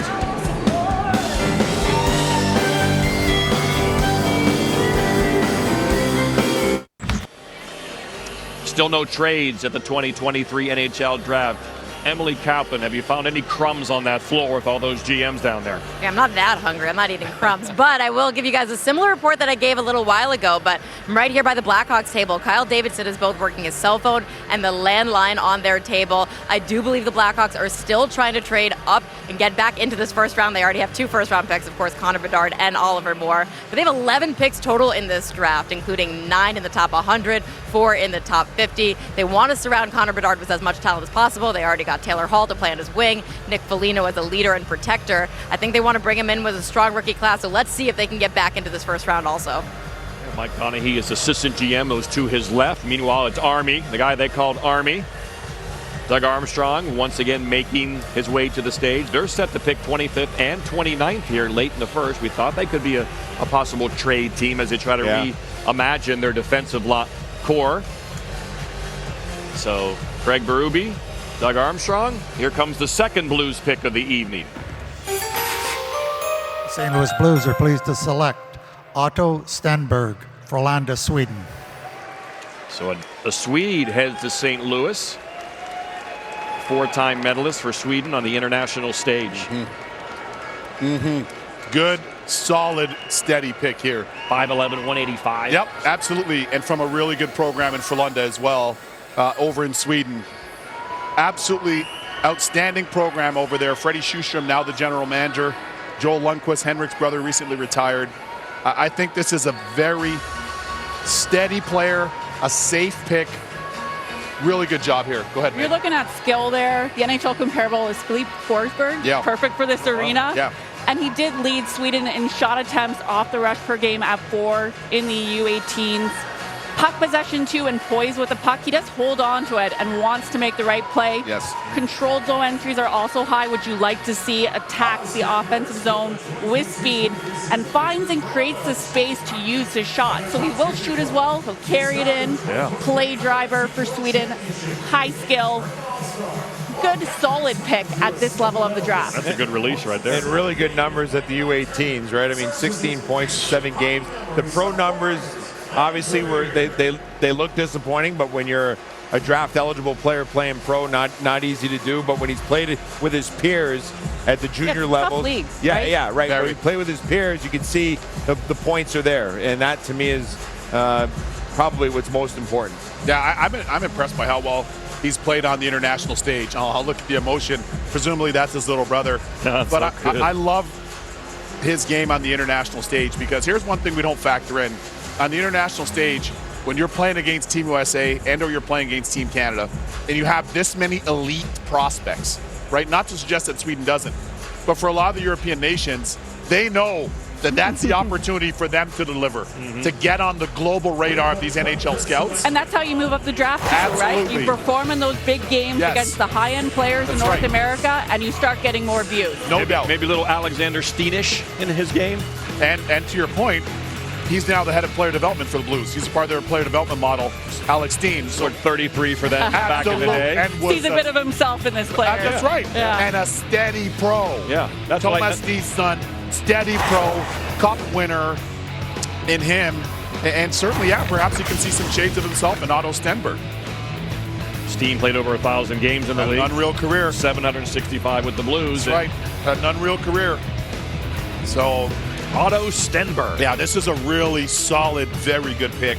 Don't find a lot of autos anymore. Not a lot of autos. No, you're out right. there. Pick Exactly. up a little baby auto. Exactly. That's what I knew was Joel. Maybe in Sweden. Yeah. But you see that continued Strong growth, name. consistency too. So SHL, hard league, have to stay consistent to produce. I'm sure Emily hasn't interviewed many autos. Take it away. Otto, this year as an 18-year-old, you were playing some games in Sweden's top league against men. What did you learn about yourself? I mean, to play against men, to play against bigger players, I think it has been helped me a lot. I have to be stronger over the puck and play smart. So, yeah, I think it has been helped me a lot. What, if anything, do you know about St. Louis? I don't know that much. I'm a really good friend with Dalibor Dvorsky, so it was really fun, and I heard it. I know Alexander Sten as a player, so yeah, I think that's all. He's now the head of player development Yeah, with I heard Blues. it. Yeah, I what's heard that going to be like, just being able to learn under him? I mean, really fun. He has been a really good player, and so just really fun. All right, and what do you want St. Louis people to know about you? I don't know, two-way forward, smart player, and I will help the team to win games for sure. It's a great city, just don't eat the bagels there. They slice them weird. That's nice, sounds good. Tack så mycket. Yeah, tack så mycket. Some bagel action there from Kaplan. Yeah. She has high standards for Jersey, the bagel. man, that's why, Jersey. Nice Metro couple New solid York. picks there by Army and the Blues. Oh, yeah. They've got to restock that forward position. They're in a pretty good shape. And remember, they have 3. So we were, specifically me, I was very intrigued to see what they would do with those 3 selections. Would they make all 3? Would they trade one? Where are they going to go? And So they could trade him in the future, right? Exactly. If they need to For get sure. a defenseman they want to get. Yeah. These are all possible chips for all these teams, especially a team like the Blues, who wants to continue to win and go for it again with their nice young core of Thomas and Kyrou. And it'll be interesting to see. Now the Sharks are up again. Again, another long-term rebuilding program. That's They might trade Hurdle. Yeah. It's a tough contract to they've trade. got Eklund, who's a really good prospect. Eric They have- Carlson they might move. Yeah, so. you have Sebastian Bordelow's son, who's a very good prospect there, skilled as well. Yeah. Very curious to see what they end up doing with general manager Mike Greer and company here. Just saw the uncomfortably handsome David Quinn make his way to the stage as well. How about Guliev? Could he be a guy that goes here? Why not? Why not? I mean, I think they need. That's a good call, Boosh. Like Vlasic's 36. It's a good call, right? Benning's 29. Erickson 33. What's going to happen? Yeah. Good call there. Who will the San Jose Sharks select with pick number 26? Play Musty for me? Oh. With the 26th pick, the Sharks are proud to select from the Sudbury Wolves, Quentin Musty. There he is. There he is. Swinging a drive. Yes, I like this pick. Why? I like this pick because I think there's a lot there. With Quentin Musty, he can score. He's physical. I spoke to former teammate of mine, Wayne Primo, played in the league, Keith Primo's brother, uncle of Caden, and he knows this draft class very well. He had a lot of great things to say about Quentin Musty. Everybody in the OHL said he's a gamer. They like his game. They like the fact that he too plays with a bit of an edge. I think it's a good selection. He can play so many different ways. That's right. And he can create so many different ways. He's a complete offensive player. Yes. He's strong. He likes contact. Steal here. He'll play in the cycle. A playoff type player. Steal. I think this is a good pick. He was in his first year, he wanted to shoot a lot. Yeah. The second year, he looked to be more of a playmaker, and they leaned on him quite a bit in the second half of the season. A guy that was the first overall pick in the OHL, and there were high expectations. And I thought he had a good year. This is a good pick. And what's interesting about Musty is that he had a chance to be on that NTDP team with some of those guys that we talked about. Right. And he actually chose to not go there. Yeah. He wanted to play. Sudbury's a good program. And he wanted to play in the OHL. I mean, that takes some guts. So kudos to this kid, and he ends up being the 26th pick. Good stuff. Yeah, 5th American-born player taken in this draft. And like you said, the first American to play junior hockey last season, just from South in Buffalo and Hamburg, New York. So That's good stuff. Yeah. We talk about growing the game, right? So that's nice to see a Buffalo area player. Yeah. That's really, really a really good sign. And For him to go all the way up north, up Highway 69 in Sudbury, Ontario, American-born player, props to him. All right, the Colorado Avalanche. They picked 27 and 31. They've been a sneaky, fun, aggressive team in the offseason, rebuilding their team, trying to win another cup next year. Avs are next. We're in Nashville.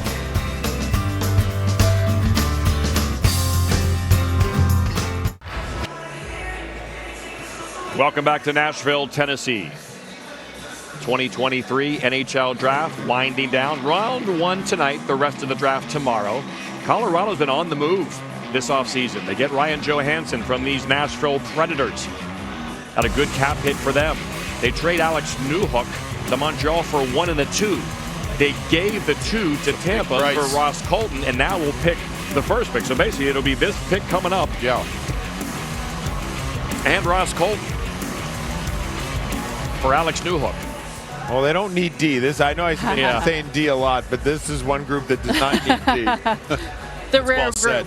Yeah, they're so stacked on the back end. Oh my God, they're so stacked on the back end. What about a goalie? Goalies. It's late in the first round. Could happen. Yeah. They have another one at 31. Gavin Brindley. Oh, yes. Call. Let's go, Good Gavin. call. Let's go, Avs. All the small things. Gavin, hey, what?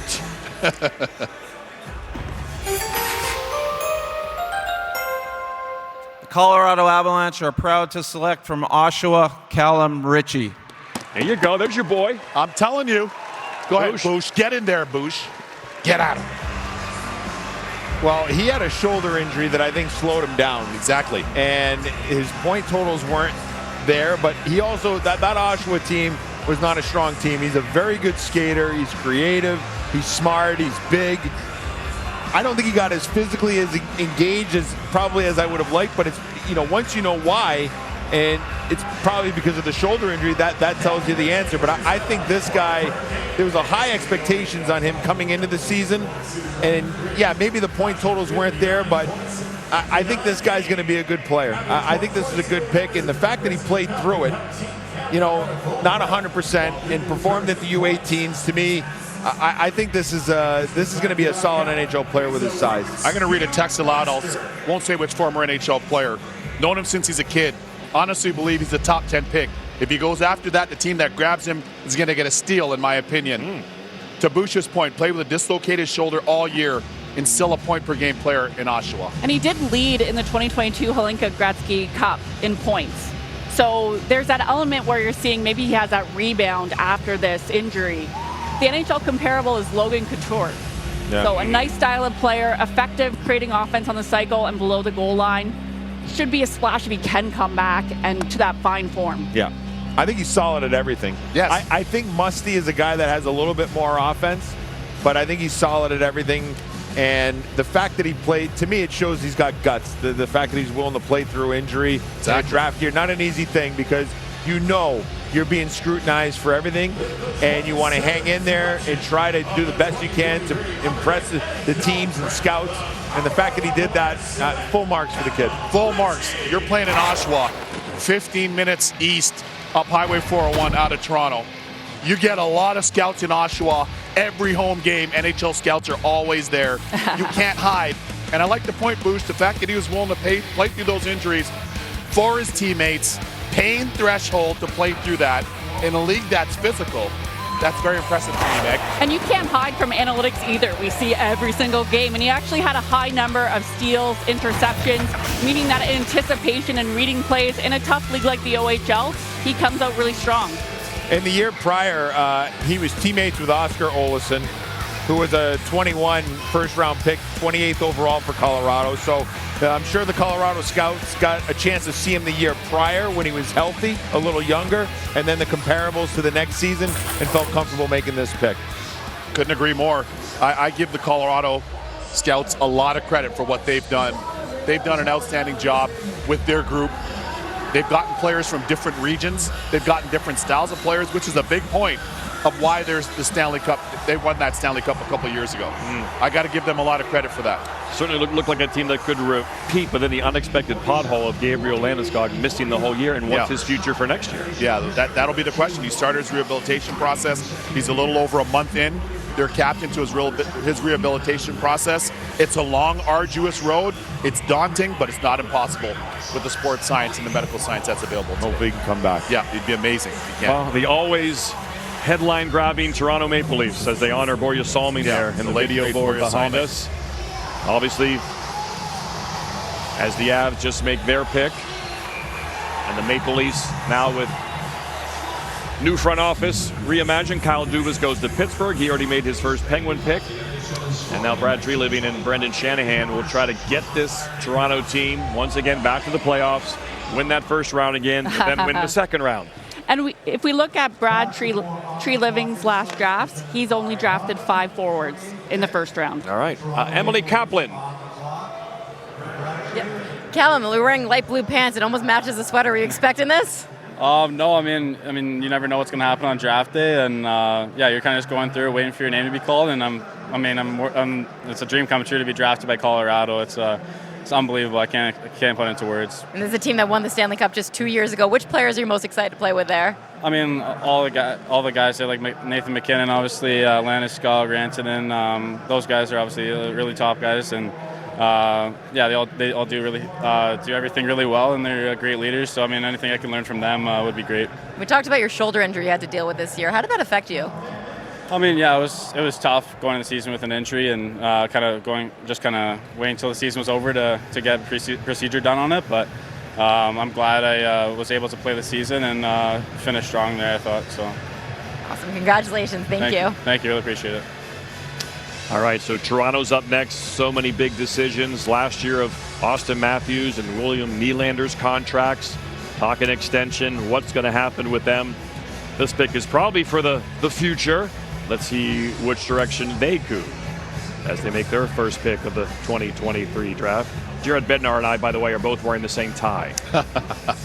It happened last year during an NHL game on ESPN, and I was hoping this happened again tonight. Just wanted to thank the city of Nashville for some great hospitality. Thank Billy Guerin for the open bar bill at Tootsie's all week.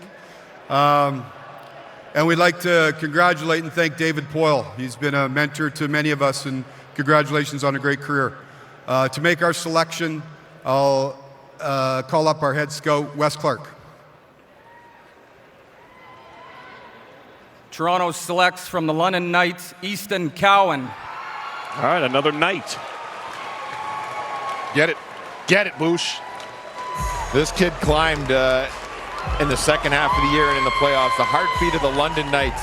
And I got a couple of rumblings from people that they felt like this guy could slide into the first round. I mean, the ratings were really not there, but he had such a good second half of the year in playoffs. He played in the line with Denver Barkey and Ryan Winterton. He's small, smart, quick, plays PP, PK, but make no mistake, this guy has a motor, he's darty, and he's a hard worker. So kudos to this kid because, you know, maybe he wasn't on people's radar early on, but a strong second half in playoff, and he finds himself as a first-round pick for the Toronto Maple Leafs. Great points there, Boosh. Some of the people I've spoken to say that he has some shades of Mitch Marner. And Mitch Marner played in London. Now, he doesn't have the same offensive output as Mitch Marner, but the versatility, play him in all situations, the fact that as the year went along, he got better and better and showed that improvement. And oh, by the way, the Leafs president of hockey operations, Brendan Shanahan, played for the London Knights as well. So there's a lot of familiarity. It's 2 hours west of Toronto on the highway. And this guy's a player. What's impressed me is as the season went on, he got better and better. That's what really impressed me with him. In Ontario, we watch the London Knights on national TV, Exactly. So we get a lot of viewings of them. And he does play in those all situations. Elite penalty killer. His willingness to take the pucks to the net. My NHL comparable from data is TJ Oshie. Okay. So quite a skilled player. Like you said, well-rounded, puck recoveries, quick reactions allow him to get pucks back too. So if you're a scout watching an arena, that's something that jumps out at you. Yeah, to me, what stood out is that London they kind of were laying in the weeds at the start of the year, and they kind of caught fire in the second half, and they ended up having a terrific playoff, and this guy was a huge reason as to why they were able to go deep in the OHL playoffs. He really worked his way into the first round. He's really competitive. Yeah, got a lot of respect for that. Absolutely. Absolutely. No OHL picks in the first 17, but now 5 of the last 11 from the Ontario Hockey League, part of the Canadian junior system up in Canada. Another emotional mom looking on. And the second from the London Knights. That's right. So going back to that well. Once again, St. Louis is on the clock for the third time as we look at some of the video from Easton. Good hockey name. Awesome hockey name. My buddy Dave Nemorowski named his son that as well. Young budding player growing up in Toronto. And I think specifically here for Easton Cowan, the fact that when you're a little bit of an undersized player, but you're willing to play in traffic and you're willing to earn your ice time. That's why I like that comp to your point of TJ Oshie. I like that comp. I mentioned Mitch Marner as well. But this is a really, really good pick. This shows me that the Toronto Maple Leaf scouts did their homework. And geographically, where they're located, it's a huge advantage for them. So this is a really good pick for them. Emily Kaplan. Brad, you're starting to put your stamp on this roster. Why is Easton a Maple Leaf, and when can we expect him on your team?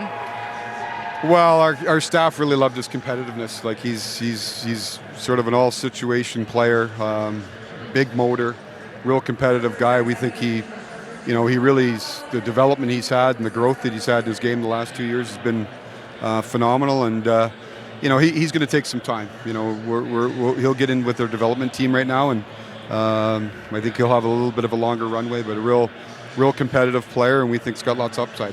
So you're speaking to an American audience here. We have to ask about our American-born Austin Matthews. Where do things stand with contract negotiations right now? Oh, we're working away at it. These things take time. Austin's a great kid. I think it's a great opportunity. Like I said to him when I came to Toronto, I think it's a great opportunity to work with him, but a great responsibility too, to be able to work with one of the best in the game. So we'll keep working away at it, and I'm very confident we'll get to a good conclusion. So far, what are some of the most important considerations for the club and also for Austin in these contracts? Well, I think everything's got, every contract's got negotiations got its own ebbs and flows, and first of all, it was just really him and I getting to know each other, a new manager in here, so just walking him through what the plan is for the team and where we see things going, and he's been really positive. He's excited. He loves Toronto, wants to win in Toronto, and that's the goal for all of us. Thanks, Brad. Thanks for having me. All right, so it sounds like Austin Matthews will, at some capacity, stay in Toronto for the time being, whether it be short-term or long. All right, so the Blues, once again, very active first round, picks 10, 25, and 29. They've already made picks 10 and 25 right there. Now they get their third first-round pick. They have none in the second. So this pick was acquired as part of the deal that sent Vladimir Tarasenko to the Rangers. Get them all. Get as many as you can, right? If you're St. Louis, as we talked about, they're a team that isn't shy. They're not bashful. They're very aggressive. And that's led by Doug Armstrong and their staff, the coaching staff. Keith Tkachuk, big Walt Tkachuk. I'll tell you one thing. He's had his fingers all over this organization in a good way. Amateur scout. Amateur scout from youth hockey, by the way. Yeah. He's had a good pulse of players here in the States and in Canada as well. Talk about a hockey nerd, like you mentioned. 100%. He doesn't need to be an amateur scout. He made a lot of sheets. A lot of sheets, and his kids are making a lot of sheets. but a lot of balloons. But that shows you his love and commitment to the game. And he loves it. He's a rink rat. He's a rink rat. Love it. And his boys play like rink rats. Love them both. All right, pick number 3 in the first round for the St. Louis Blues. St. Louis Blues are pleased to select Theo Lidstein, Brynäs, Sweden. Another Swede, a defenseman. Played in the top professional league last year. Didn't do much. Only 1 goal, 1 assist. So this is obviously a late-blooming, young kid, long-term development project. And that's exactly why, Bush, you had mentioned a little bit earlier in the show how you feel like they need to add more defensemen to their pool. And in this one, you add somebody that you don't necessarily have to rush into your lineup right now, but somebody that you feel that there's some really good opportunity for growth in his game. And I'll come back to this point for our panel. Meg, I'll pass it to you. When the St. Louis Blues won a lot of teams are trying to replicate their defense that they had with their. And by the way, the Vegas Golden Knights, by bringing Pietrangelo there and the makeup of the defense that they had, that's a big part of why the Vegas Golden Knights won the cup. Who do you think the NHL comparable is for him then? Based on your answer right there. Oh, that's a tough one. I got it with the data. It's Pietrangelo. You're gonna say Petro? Yeah. I was gonna say, you know what I was gonna go with? I was gonna go with Martinez from Vegas. Okay. I was also gonna go a good with, pick. I was gonna go with Martinez. And he was actually second in shot assists per game, meaning he's setting up his teammates for high quality shots and puck touches as well. So he's a high involvement player. Puck possession influences the pace of play with decision making. Like you said, they saw Vegas win and then also had a lot of success with Pietrangelo. The most success. Absolutely. So if you're seeing shades of him again in a player, great pick for a third pick in the first round. Yeah, I wondered if they might go the goalie route with that third pick in the first round. You know, you wonder just, you know, you got that third first round pick, get ahead of it. But as I said, when they picked Dvorsky and Stenberg, they needed defense. I was kind of mystified, you know. You're on it. But this is a guy that is smooth. He's a puck mover, and it'll take a little time, but this could be a good selection for them. Fifth Swedish-born player chosen so far tonight, matching last year's first-round total in terms of Swedes selected. We're winding down. 3 picks left. Carolina Hurricanes, Colorado Avalanche, Stanley Cup champion Vegas Golden Knights. Beautiful night in Nashville, Tennessee. 3 picks left in the first round. The rest of the draft tomorrow.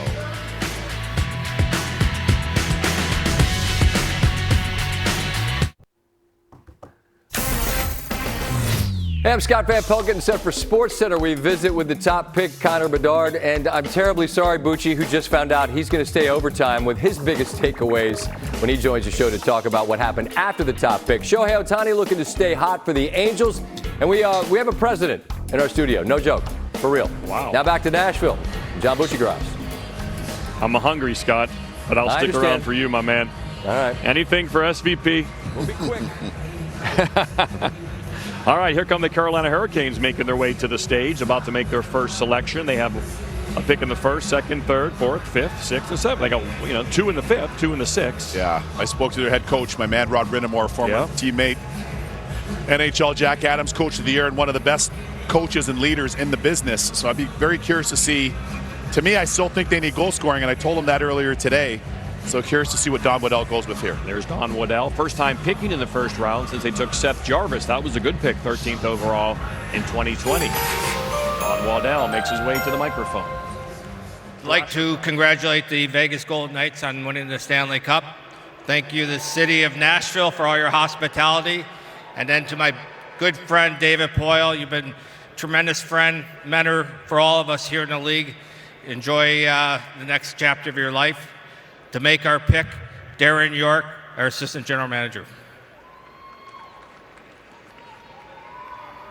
Carolina is proud to select Bradley Nadeau.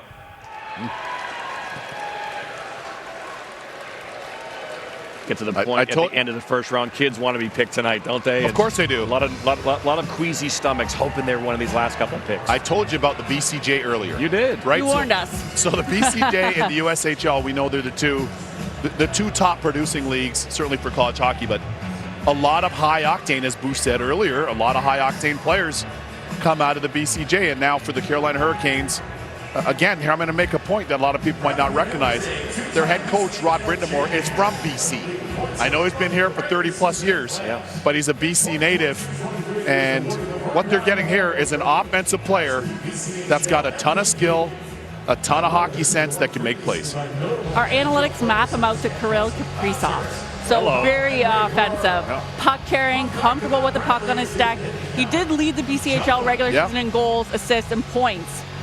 And his brother had 35-2, second to his brother in assists. So family dynamic there too. Quality entry player, attacks the middle of the ice with speed. Carolina, heavy on analytics with Eric Tulsky leading them, another AGM, so you know you're looking at that data and finding those gems in the BCHL tonight. This guy is a top junior A player in North America. Correct.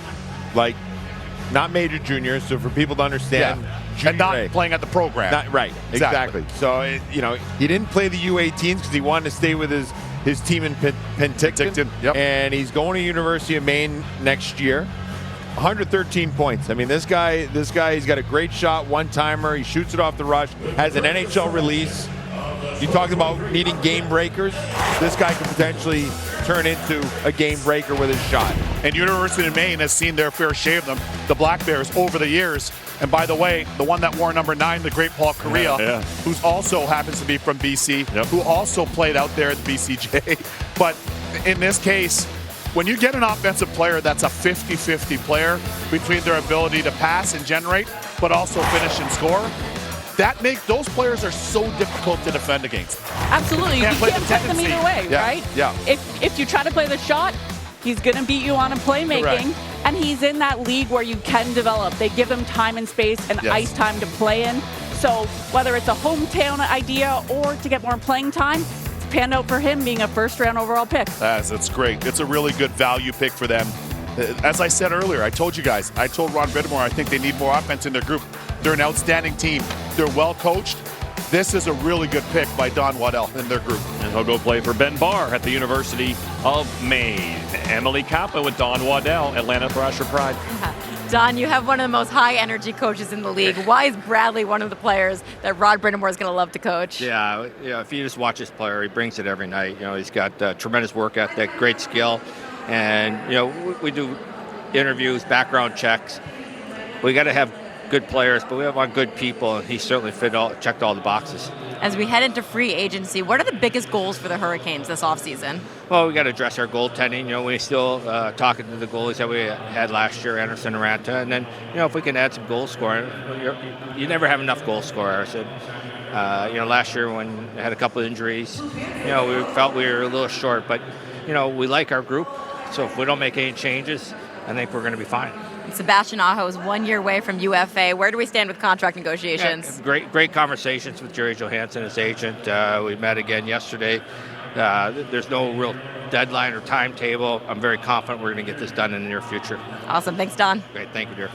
Yeah, they'll figure that out for sure, Sebastian Aho. Yeah, and also it's a long road back for Andrei Svechnikov, who one of their all-star, their young all-star. We know Sebastian Aho's been an all-star multiple times as well. There's Jared Bednar with my tie. Yeah, Jared, exactly. Did he go to the same stylist or something? Yeah, look at that. He's following you into the store? Yeah. Throw mine in. Who wore it better? Exactly. He's a handsome, strapped man. So, you're not calling yourself that? Nah, not quite. You changed. We need to get you some more confidence. This is how they just got this pick. Short, pal. Yeah, I'm a tremendous slouch. Here's how the Avs got this pick. Again, they get picks 1 and 37. Yeah. Canadians get Newhook. They turn that 2 to get Ross Colton. That's a great value pick for them. And I know the Avs have... And now this guy. I was going to say, now the Avs, I know from speaking to people in their group numerous times, they want to really emphasize getting skilled players, but size. They want to get size in their group. Okay. They've had a lot of that. That was a big part of their DNA in winning. Landeskog, Rantanen, McKinnon, those guys play hard. Nichushkin. There are a lot of guys that played hard in their group. They certainly missed Nazem Kadri, by the way. But nonetheless, I'm curious to see where they go here on the board. There it is. There's the tie. It's a great tie. Best tie in the building. Tied for first. Tie Domi. 31st pick.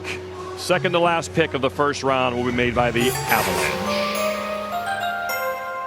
With the 31st pick, the Colorado Avalanche are very proud to select from Omsk, Mikhail Gulyayev. Yes. There you go. Well, see, don't have the size, but he has incredible skill set. Incredible skill set. Do they need another D-man? Hey, listen, I love your question. There's his agent, Dan Milstein. I'll tell you this. 4 years from now, you might, right? Hey, everybody. Trade him for a lot if you don't. Everybody I talked to raved about this kid. They said if he was 6'6", he'd be a top 5 pick. Based on his skill set on the back end, a very, very talented defenseman. And his NHL comparable is Adam Fox. If that doesn't jump off the page at you, maybe it's not getting as many viewings too because he's in Russia, but he really does push that puck in transition, looking to create off the rush. vision, puck carrying, offensive instincts, all of the landmarks of a great NHL defenseman. So do they have enough defensemen? Probably. But are you going to take someone that maybe has a high ceiling to participate in the NHL, right? I agree with you. I mean, fill to the blue line. Absolutely. You fill it to the brim, and then, you decide which guy is an asset that you can move to help you out down the road. He's a one-man breakout. This guy is highly skilled, very good poise on the blue line. You can see the highlights there, what he was able to do. To me, this is a good pick because I just don't know that there's a forward that has a higher ceiling than he has right now, so you take the best player. And stylistically, he fits into how they play. I like his attitude, too. Lots of energy. He's smiling. He's got a little bounce to his step. VGK next. Final pick of the first round, the champions, the Vegas Golden Knights. It began with Connor Bedard 3+ hours ago, the first pick of the draft, Connor Bedard. Leo Carlsson, the big Swede, went second to Anaheim. Adam Fantilli, the Michigan man, drafted by OHIO.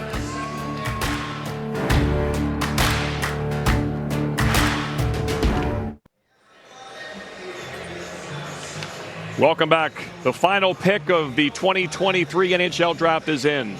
They are the champions, my friend, and they will make the final selection. The Vegas Golden Knights would like to congratulate David Poile on a tremendous career as a general manager in the National Hockey League and echo the comments of many of my previous colleagues, thanking him for his mentorship and leadership in the game. So all the best to you in the future, David. The Vegas Golden Knights are pleased with the 32nd selection in the first round of the entry draft to select from Frölunda, Sweden, David Edstrom. Good night for the Swedes. It's number 6. And another center, too. And I can tell you this, from speaking to people close to the Vegas Golden Knights, this is who they wanted. This was the guy on their board based on where they were selecting. Right. They figure he's a top 15 player. And for the Vegas Golden Knights, the reigning fresh Stanley Cup champs out there in Vegas, Nevada. This is awesome, the fact that they identified this player and that this player was still available to them, and more importantly, that they went out and selected him. First line center on that U18 team kind of reminds me of Joel Eriksson-Ek. Okay.